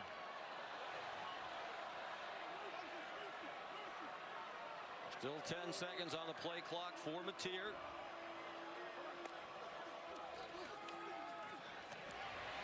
It is Deion Burks, and they wrap him up well short of the first down. There's a flag on the near sideline. It's for offensive pass interference, which Auburn will turn down and force 4th down, you would think.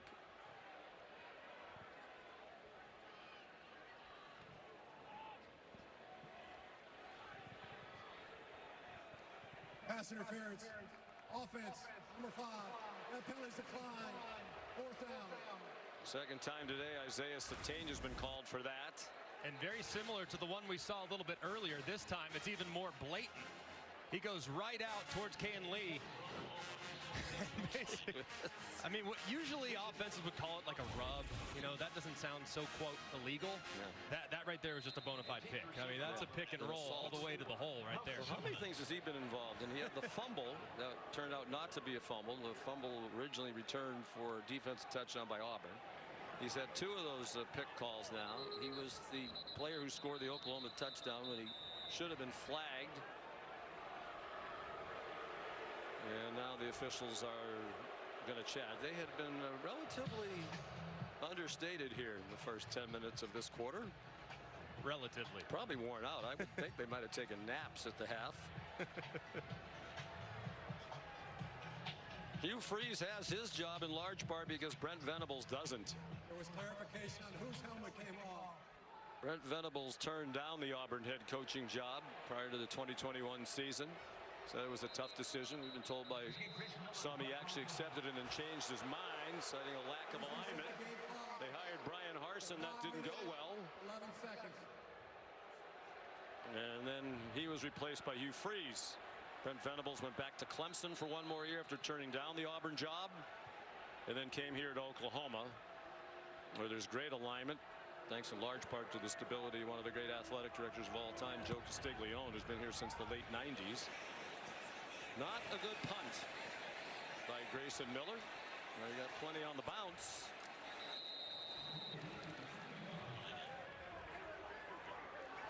This has been a good fit for Venables, but the locals would like to see more wins, don't they all?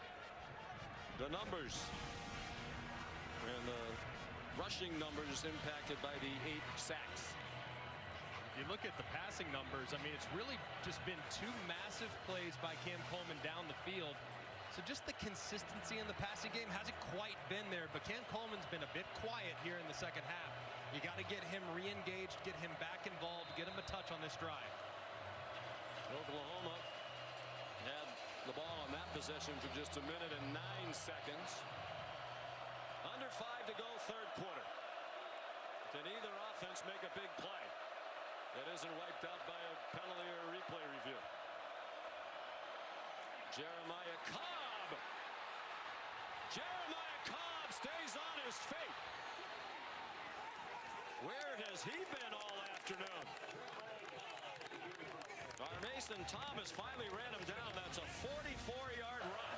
And this is wild, too, because it looked like number 5, Kendall Daniels, going to make the play right there in the backfield, but Cobb got skinny and hugged right off his left guard. Dylan Wade's behind.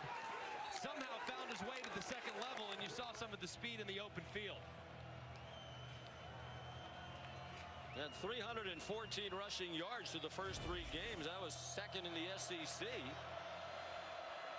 With a heavy lean on the pass, with Alston a better pass blocker. Cobb hasn't been out there much. Alston's back out there now.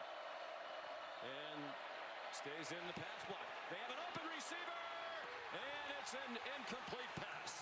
Coleman behind the defense again. And the throw is off target in the back of the end zone. Man, that's a throw if you're Jackson Arnold you will literally remember forever. I still remember when I overthrew against LSU in 2010. And that one, Cam Coleman, perfect stutter go. Beautiful, beautiful route. Bites on it immediately, does Jordan, and he gets behind him, and the throw just off the mark, and a big, big missed opportunity for the Tigers. That pass, Davon Jordan, a backup corner, sophomore from Tulsa. Big miss. Chance for the first lead of the day for Auburn. 2nd and 10. Plenty of time and a bad throw. In the general direction of Horatio Fields. He's the big target. Well, that one was well off the mark. A big call here for Hugh Freeze. His kicker, McPherson, said he's probably comfortable kicking it from about 50 right now. Right now, they're at 50. So Jackson Arnold has got to get rid of the football to make this field goal easier, because you got to anticipate for Brett Venables, you're going to get pressure, maybe all-out pressure.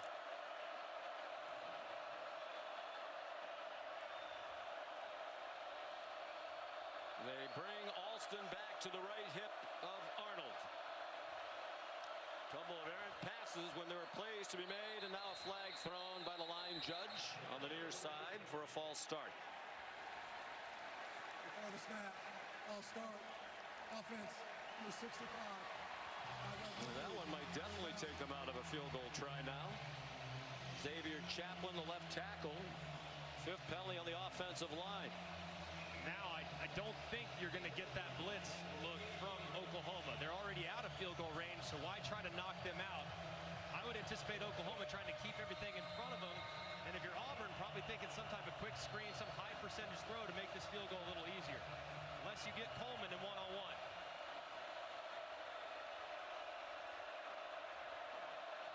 Blitz look right there. Now they're going to check it.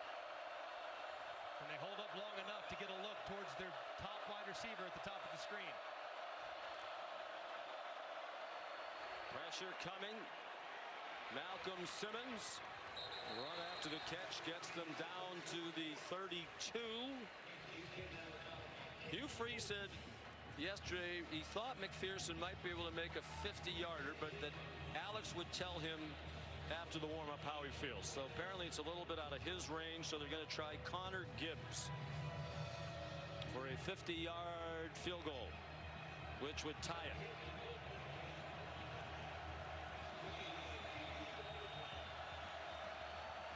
Gibbs, a transfer from Southern Miss, was 3 out of 4 last year from 50 plus.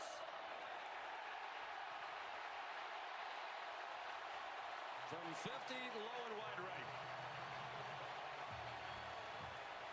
Hugh Freeze said yesterday he thought Auburn would have won 4 more games last year had they had McPherson. They were one of the worst field goal kicking teams in the country without him. And he said it's not just the misses that change the score, but then the other team gets good field position when you miss on a long field goal try like this. That, and it just really never had a chance, too. So the special teams been impactful. All the wrong reasons for Auburn in the kicking game the last couple years. Gibbs has plenty of leg to make it. As long at Southern Miss was 59. That was from 50 with the breeze really not a factor. So Oklahoma hanging on to this 3-point lead. Latier forced back. Deion Burks. Another hard tackle. It's been a hard-hitting football game. That was Champ Anthony, one of their defensive captains, is, as you can see, playing with a club. And apparently there's a problem with that right hand. Keep an eye on 4 here. Tried to get it deep to him last time in this formation. I think they stopped it just in the nick of time for Anthony. He was trying to get the attention that he's in some distress. First charge timeout. Auburn. 30 seconds.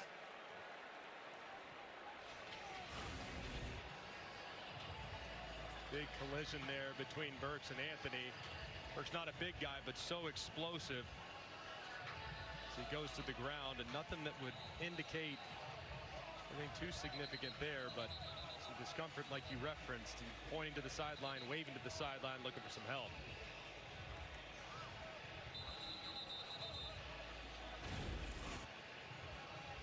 So Auburn has to use the timeout. Anthony's out of the game, one of their best defenders in the secondary.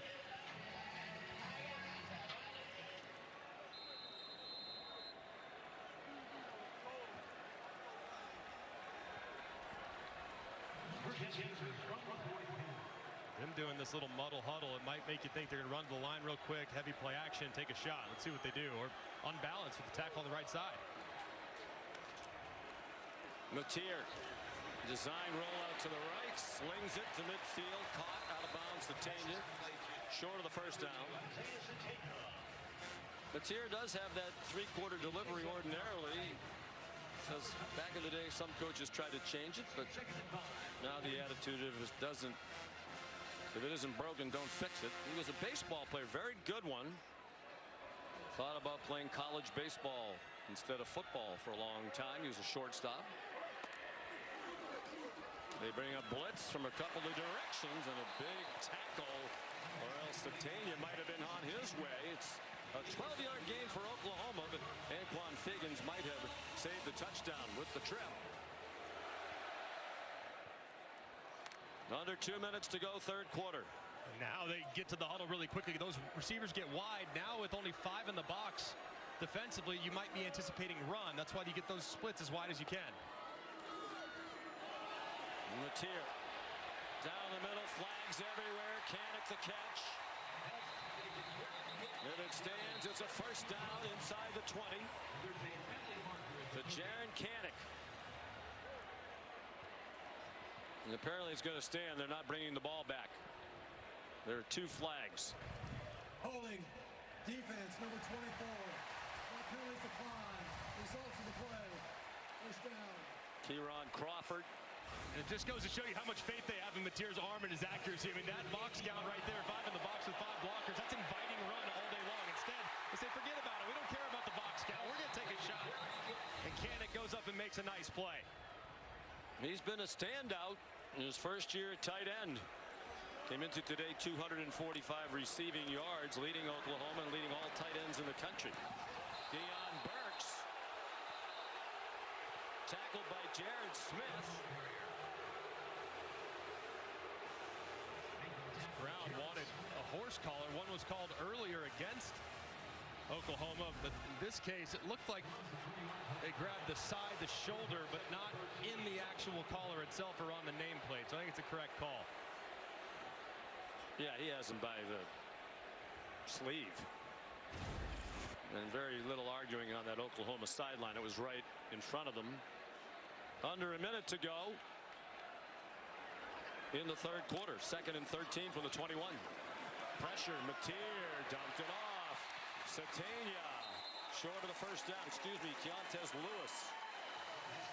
Transfer from Southern Illinois. 10-yard gain. Arbuckle. Coach Buck, as Matier calls him. And Matier starting to find the rhythm. He's over 200 yards passing now. Blaylock dropped. Matier had thrown for at least 270 in all 3 games. Coming into today, they didn't throw for 270 against any FBS opponents all of last season. He wants another snap before the end of the quarter, and it's 4th down and 2. Are they really going to go for it? We'll find out when we go to the 4th. End of 3 in North.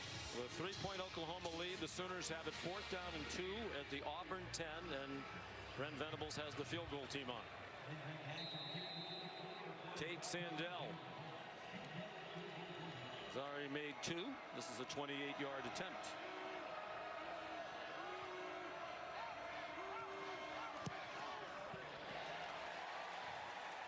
And it's a 6-point lead.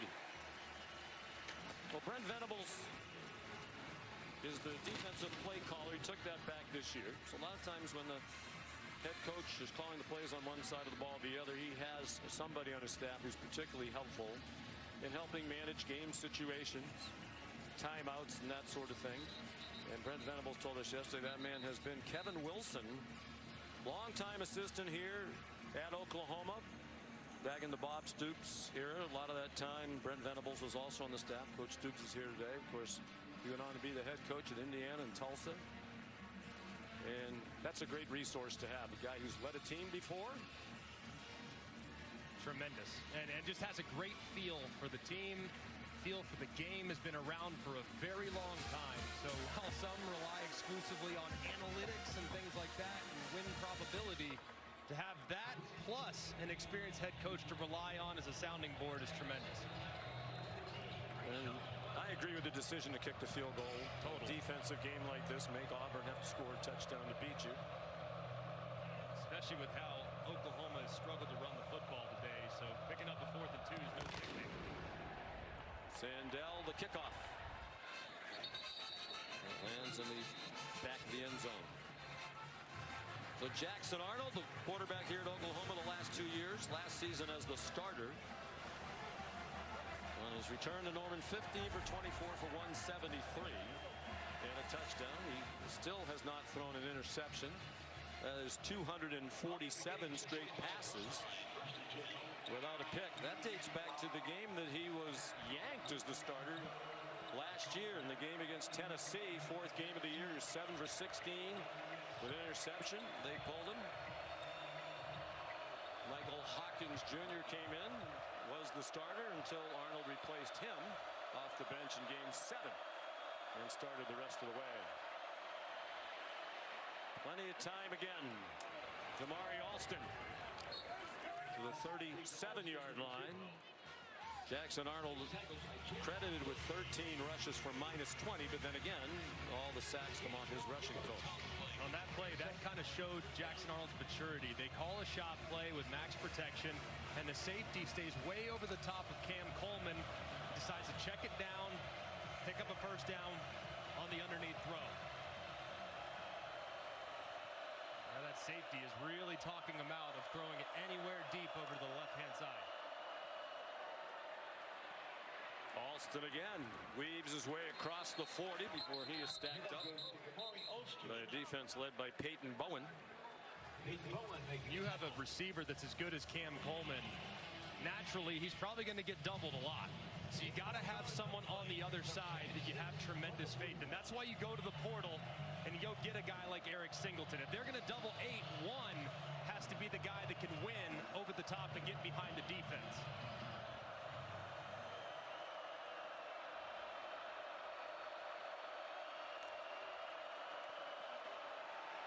Design run for Arnold. Down at the 44, a gain of 3. He set the tone early. First game as the Auburn quarterback on the road against a good Baylor team. Rushed for 137 yards, and like John Mateer for Oklahoma against Michigan, I think wanted to send a message to teammates and the fan base about their toughness, willing to do anything to help the team. He's definitely done that. No one's questioning toughness at all, man. He can run it, that's for sure, but it's tough against a great defense.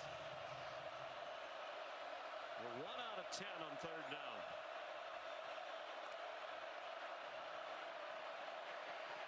Can't complain about the time he's been given, and he's on target there to Alston. Toby McKenzie made the tackle, but it's 6 yards to the 50-yard line and a 1st down for Auburn. Auburn now is continuing to try to find opportunities to take some shots, but it's mostly been RPO calls from time to time. If you'd like a one-on-one, go for it, but you still have opportunities to run the ball inside with 2 tight ends in the game. Let's see if they double Coleman this time, because they've got the same formation. They try to take shots in multiple times, and here's the defender talking me out of it. There's now 20 yards off the line of scrimmage. Some space on the catch for Malcolm Simmons. Tackled around the legs short of the 1st down by Jacoby Johnson, junior from Mustang, Oklahoma. Well, Jackson Arnold met all 3 of the criteria that Hugh Freeze was looking for in a quarterback when he went into the portal. He wanted someone who could operate an RPO offense. He wanted somebody with a strong arm to take those deep shots down the field. And he also wanted somebody who could run the football on design quarterback runs. Every time Freeze has had a 10-win season, wherever he's been, he's had that kind of a quarterback. Including Malik Willis at Liberty, won 10 games at Lambeth, 10 at Arkansas State, 10 at Liberty, 10 at Ole Miss. And he said every time we won 10 games, we had a quarterback who could do all those things. Yeah, athleticism at that position and being able to have quick hands in the RPO game, but plenty of arm to get it outside. Checking those 3 boxes, he said when they looked at the portal options this year, there were 2 guys that really did it. One was John Mateer, the other was Jackson Arnold. And they sure are happy to have Jackson Arnold there on the Plains.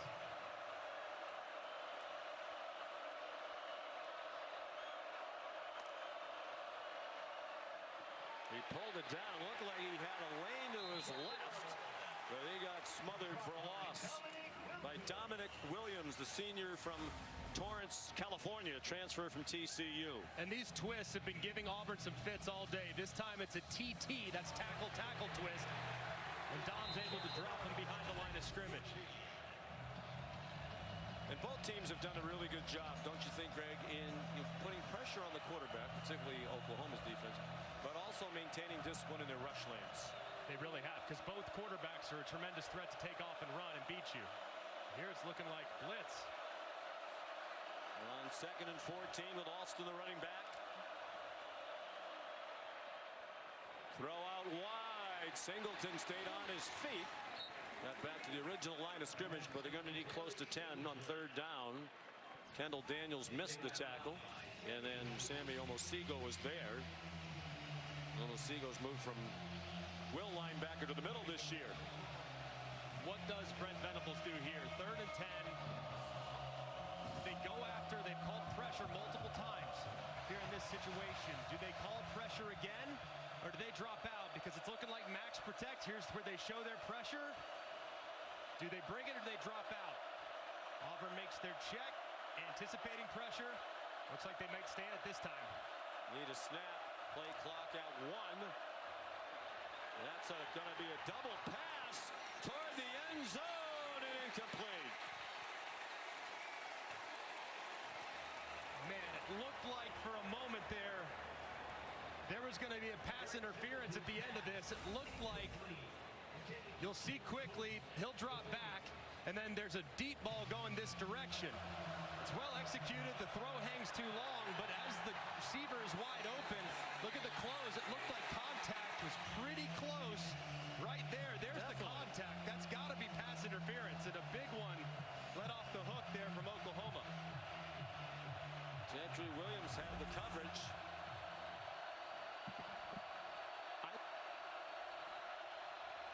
4th down and 11. They were lined up like they were going to go for it.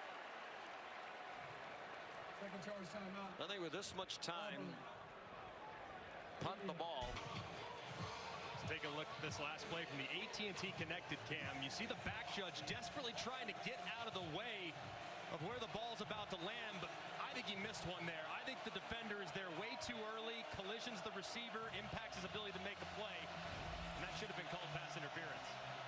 Well, he still wasn't looking at the play, trying to get out of the way, which obviously if he got in the way, it would have been perhaps even worse than the no call. He has teammates out there supposed to help him and throw a flag in that situation. They're going for it on 4th down and 11. Jackson Arnold takes off running. Jackson Arnold has a first down. On 4th and 11. Father Todd on the left. Mom Sharon on the right in the orange. What a play by their son. A 15-yard gain. Hugh Freeze going for it on 4th and 11. And what a play. I mean, one of the few times today we've seen this Oklahoma defensive line lose contain up the middle. They've been so good. And then on arguably the biggest snap of the game for Auburn's offense, the quarterback scramble makes it right for the conversion. 8:40 to go. Auburn has not led today. Arnold flushed again. Smart to throw it away. Crowd thought there was some holding there. Flags have come far less frequently here in the second half. There were 15 assessed penalties in the first half, only 2 here in the second. Crowd looking at replays on the big screen in the end zones, and they're convinced the holding they saw live, they saw on the screen. It looked like the right side of the offensive line might have held up. The guy holding a little bit off the right side. 2nd and 10, 8.5 to go. They crowd the line again. They put pressure on. It's up in the air for Malcolm Simmons and broken up by Gentry Williams. What we're talking about a moment ago, when you have the double team to Cam Coleman, someone on the other side has to win. This time, Simmons does get behind. The ball slightly underthrown. Might have gotten away with one there, too. Might have been early again on the contact. He never really turns around and tries to make a play on the ball. That could have probably probably been called a pass interference as well. 13th play of the drive. They've had the ball for 6.5 minutes. They've taken it 52 yards.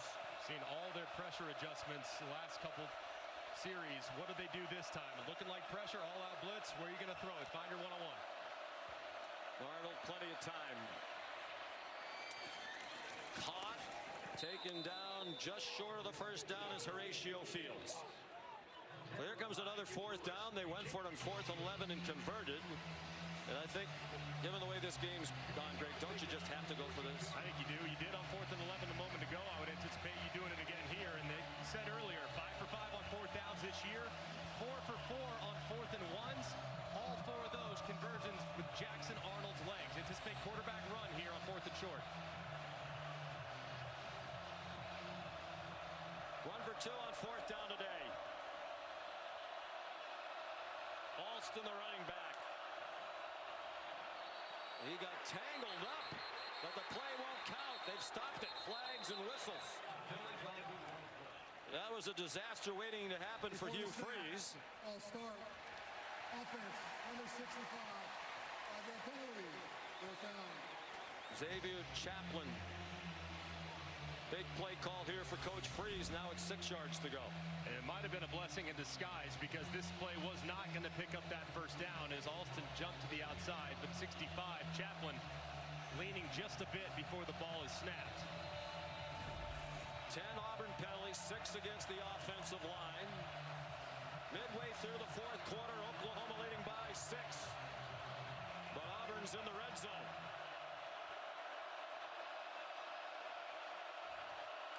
Interesting defensive front there. Under big duress. Flags are down. The pass is incomplete. Intended for Cam Coleman. It was Guillory in the coverage again. And the official on the far sideline indicating it's against Oklahoma. Pass interference. Defense, number 4. And the results. Automatic. First down. This has been a very favorable matchup all game long for Auburn. It's Guillory working against Cam Coleman. Left arm grabbing the shoulder most of the way. Right there, left hand. No question. Big question is, was the throw catchable? But I think still, either way, it's pretty obvious defensive holding or defensive pass interference.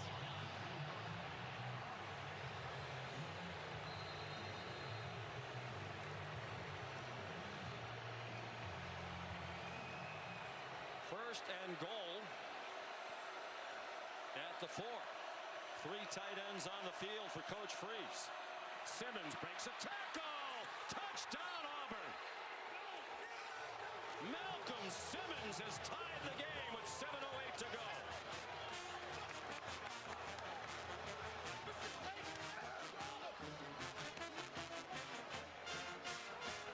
And what a drive.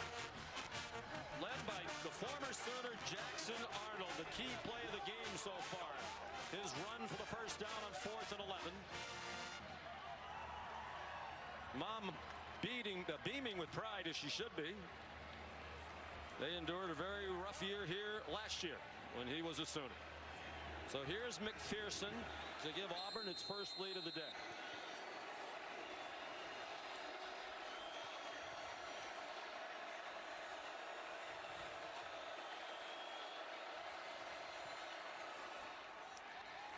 (17-16).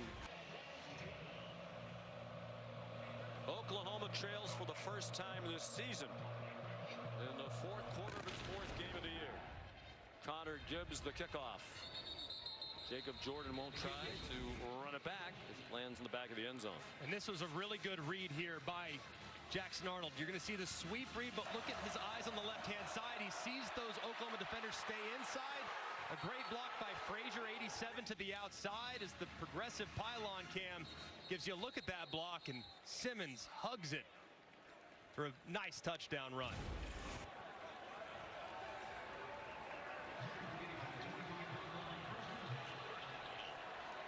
What a feeling it must be for Jackson Arnold. He has been rock solid in his return to Oklahoma to face the Sooners when we played the last 2 years. Mateer, short pass, Deion Burks just shy of the first down. Kevin? Sean, 6-time world champ CM Punk and the return of his wife AJ Lee ready to face Seth Rollins and Becky Lynch in a mixed tag team match. Stream WrestlePalooza exclusively on the ESPN app. Kevin, thank you. Matier rushed for 4 and a first down. There are a couple of Auburn defenders who are still on the grass. 17 is Xavier Ashton to come here. The Prairie on the Plains in front of 83,639. Auburn, a memorable drive to take its first lead. Almost as many points allowed by Oklahoma today as it gave up in their first 3 games. And now Matier, who's 8 for his last 8 and 13 out of his last 14. Satania, his career high 8th catch, surpassing the 70 he had last week at Temple. This one's good for a 7-yard gain. So far here in the second half especially, it's been the slot receivers for Oklahoma that have created a lot of problems for this Auburn defense. Just short little underneath throws to those slot receivers, Satania and Burks.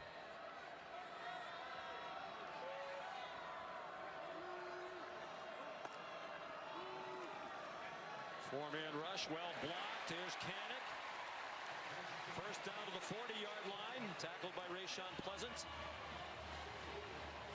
Kanik was a good linebacker in the rotation last year for Oklahoma, but he thought he could do more to help the program. He went to Brent Venables and said he'd like to be a tight end, H-back type. Venables said, okay, we'll try it, but if we have a shortage of linebacker, we might send you back. Well, he's been a great tight end, and he's not going back to linebacker.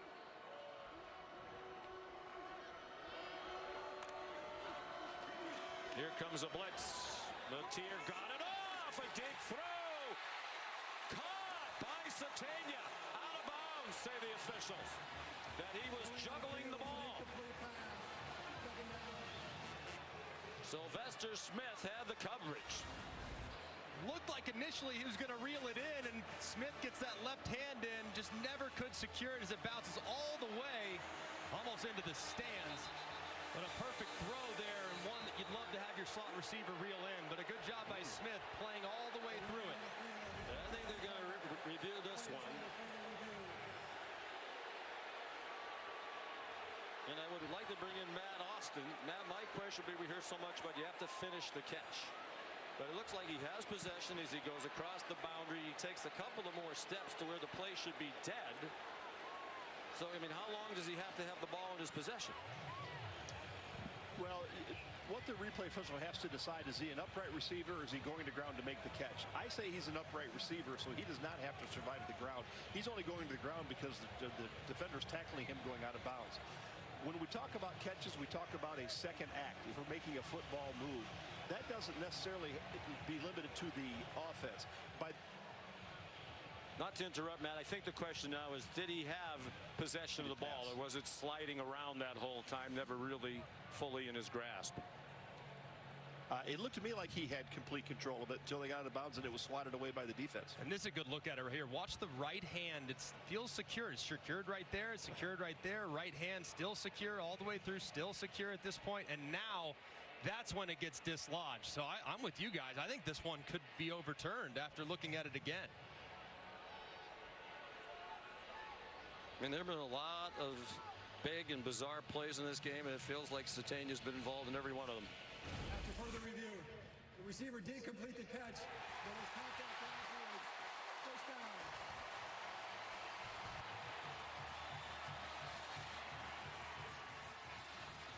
It's been an agonizing day when it comes to the officiating and replay reviews for Hugh Freeze today. All day long. And now Oklahoma at the very least in field goal range to retake the lead as we approach 5 minutes to go. It's a 31-yard play to Satania. This point of the field, too, this is really where Oklahoma, they're very pass-heavy at the top of the red zone, but as they start to get closer, this is where they start to really lean on the run game. And Auburn's been great against the run today, but can they find the necessary yards here on a pivotal drive? Career highs for Satania, 9 catches, 127 yards. And he has the Oklahoma touchdown. A blitz. Running room for Mateer. Touchdown!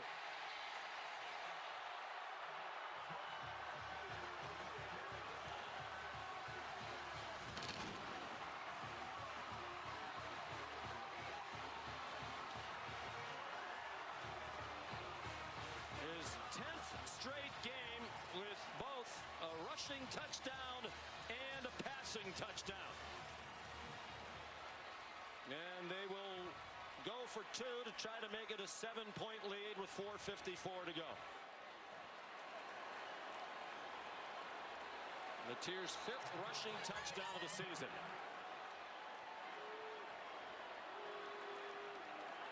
Blaylock, the running back.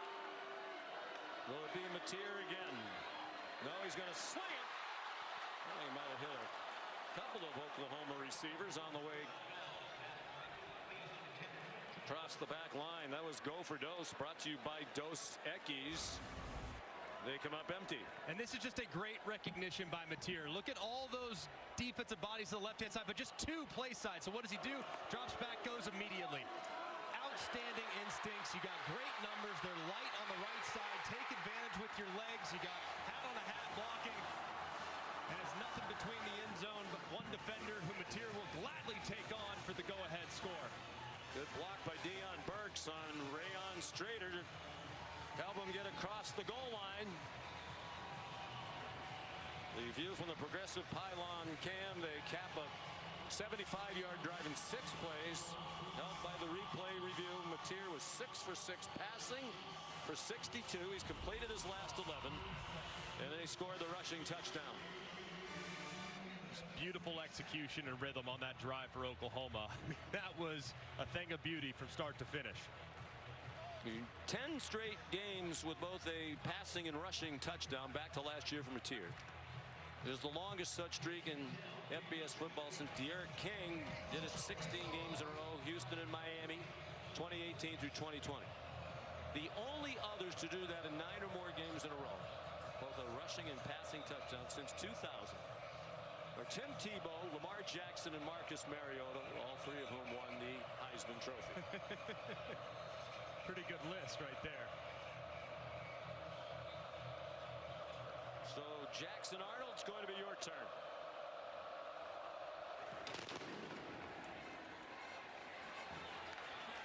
Pleasant might as well try it. He's dangerous. Started 1-yard gain. There's a flag down. He made the 25. But they're likely going to bring this back. Samuel Masigo made the tackle. During the return, illegal block in the back. Receiving team, number 21. Penalties half the distance to the goal. First down.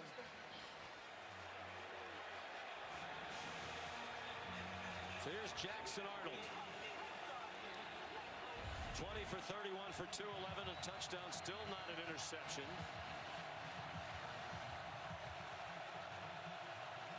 What an opportunity for this young man, too.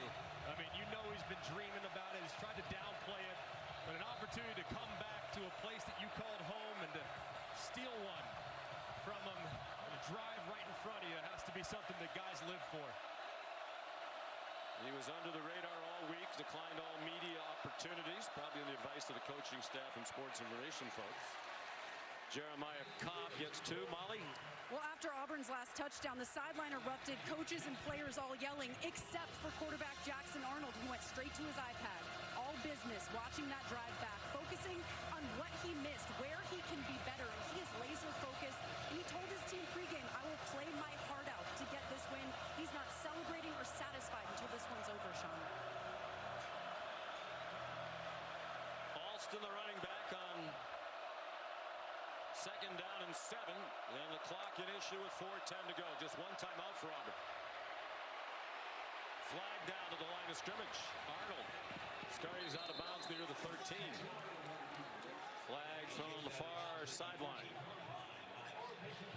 If it's against Oklahoma, both teams will have double-digit penalties.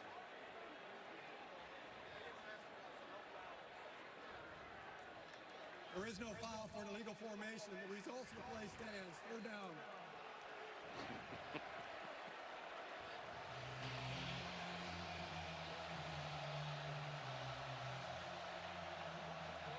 Three-yard gain for Arnold. So far, it's been a lot of pressure for Brent Venables on third and mediums. Can anticipate all those guys walking up, and Hugh Freeze had similar situation last year, threw a slant, got picked to the house. Anticipate something outbreaking, it's safe to the outside. Arnold steps away, throws, caught, first down. Horatio Fields. Coach Freeze raved about him yesterday, a transfer from Wake. Citing Fields as that steady force in what is still a relatively young wide receiver group. Called him kind of a father figure, and what a moment for him to step in and make his first catch of the game to pick up a big third down. 3 years at Wake Forest, caught 39 balls for the Demon Deacons last year. 3:10 to go. Same formation, but they're going to probably bluff out. If they get one-on-one, they can take it up top. Arnold, nowhere to go. David Stone there. Coach Venables raved about him yesterday, one of the most improved players in their program. 2nd and 10. You'd have to think it's 4-down territory throughout now, Greg. Under 3 minutes to go. Only one timeout left, and a field goal does you no good.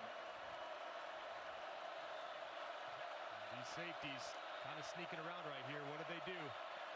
Arnold under duress. Did well to stay on his feet here. Come more flags. He's down. Would be the 9th sack. Tying the school record for Oklahoma. Would be the 6th time they've done it.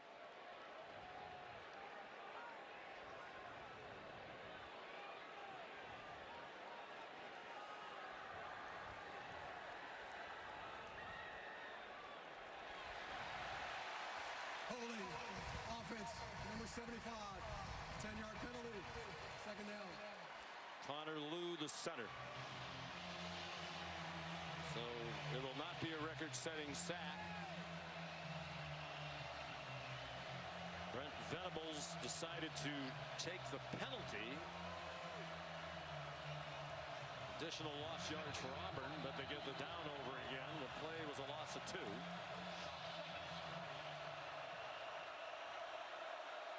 Seventh penalty on the Tigers' offensive line. And the 8th is just... I mean, no wonder if that's fatigue on part of Xavier Chapman. He just got up out of his stance when they were nowhere near snapping the ball, it seemed.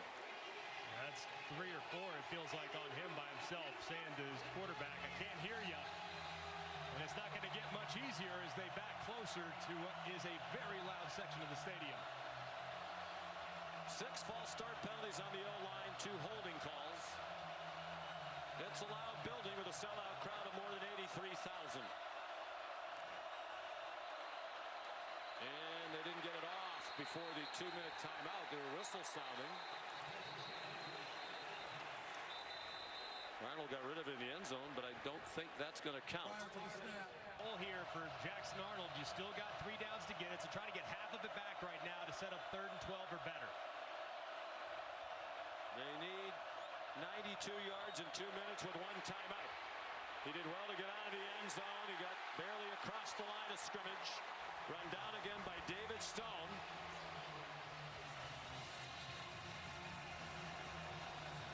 Third down.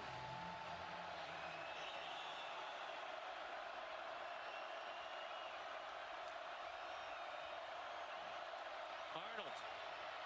Look out, he gets buried. Back at the 3-yard line by Grayson Halton. The school record tying 9th sack for Oklahoma.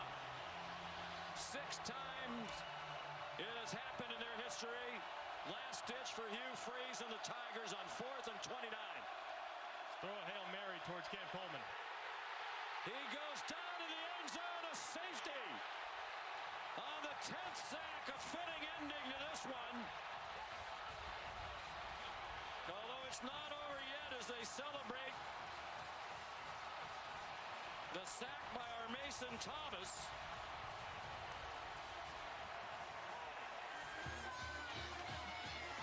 I don't think that's the worst thing really that could have happened to Auburn, because if they stop the fourth down, Oklahoma without the score, they just take a knee and the game's over. Now there's at least the possibility, albeit very slim, for Arnold and the Tigers. Correct. I mean, it's not the worst thing ever, but still the right side of the offensive line, and R. Mason Thomas just missing the first half, certainly making his presence felt. For all intents and purposes, putting it on ice for Brent Venables. Back doing what he does so well, calling the defenses. Brent Venables, that's where he made his name. Here under Bob Stoops, Clemson under Dabo Swinney. 10 sacks, the single game record all by themselves. And barring something really unusual, Greg, they're going to go to 4-0 Oklahoma without a takeaway on defense. They have not taken the ball away yet. And Coach Venables was bemoaning that after the big win against Temple, but that doesn't matter when you keep winning and keep the other team out of the end zone. So it's a free kick from the 20. They're lining up like it's going to be some attempt to pooch it perhaps and then recover it. That'll be Hudson Cock, the punter.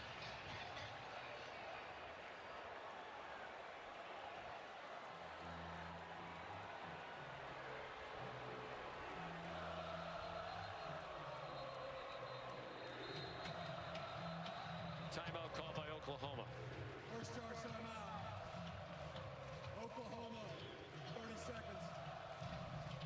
Been an agonizing day in so many ways for Hugh Freeze. So many things that will be replayed in the review of this game, including with the SEC officiating folks. So the top 2 teams in the country, as we look at the college football rankings, brought to you by Goodyear, idle this week, as is number 5, Georgia. You would expect LSU to cruise. They'll be at Ole Miss next week.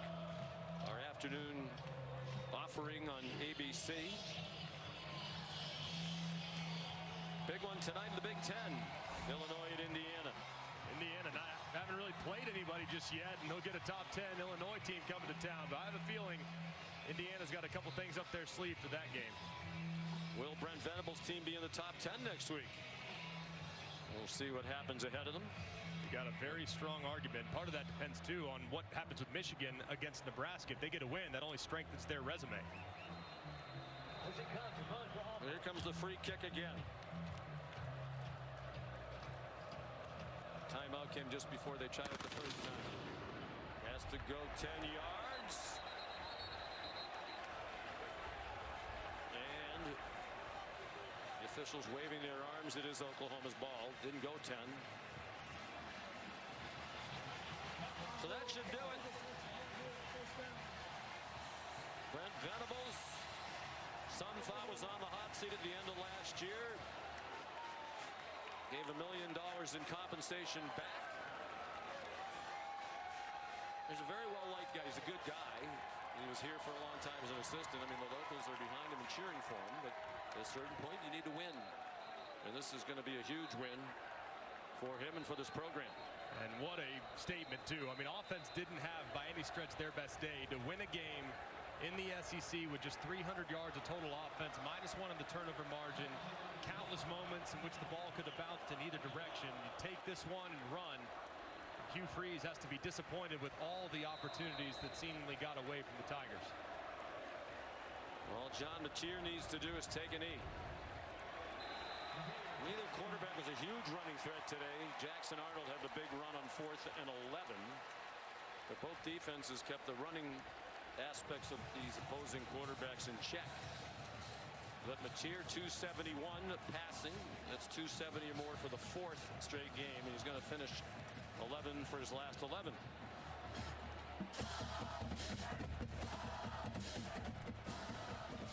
And perhaps we should note that safety was important to some. Significant for many.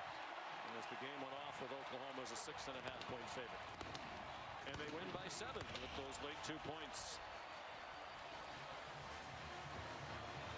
Jackson Arnold, in my opinion, great valiant in defeat. And under tough circumstances, coming back to a place where it didn't go well for him and where he was booed when he took the field today.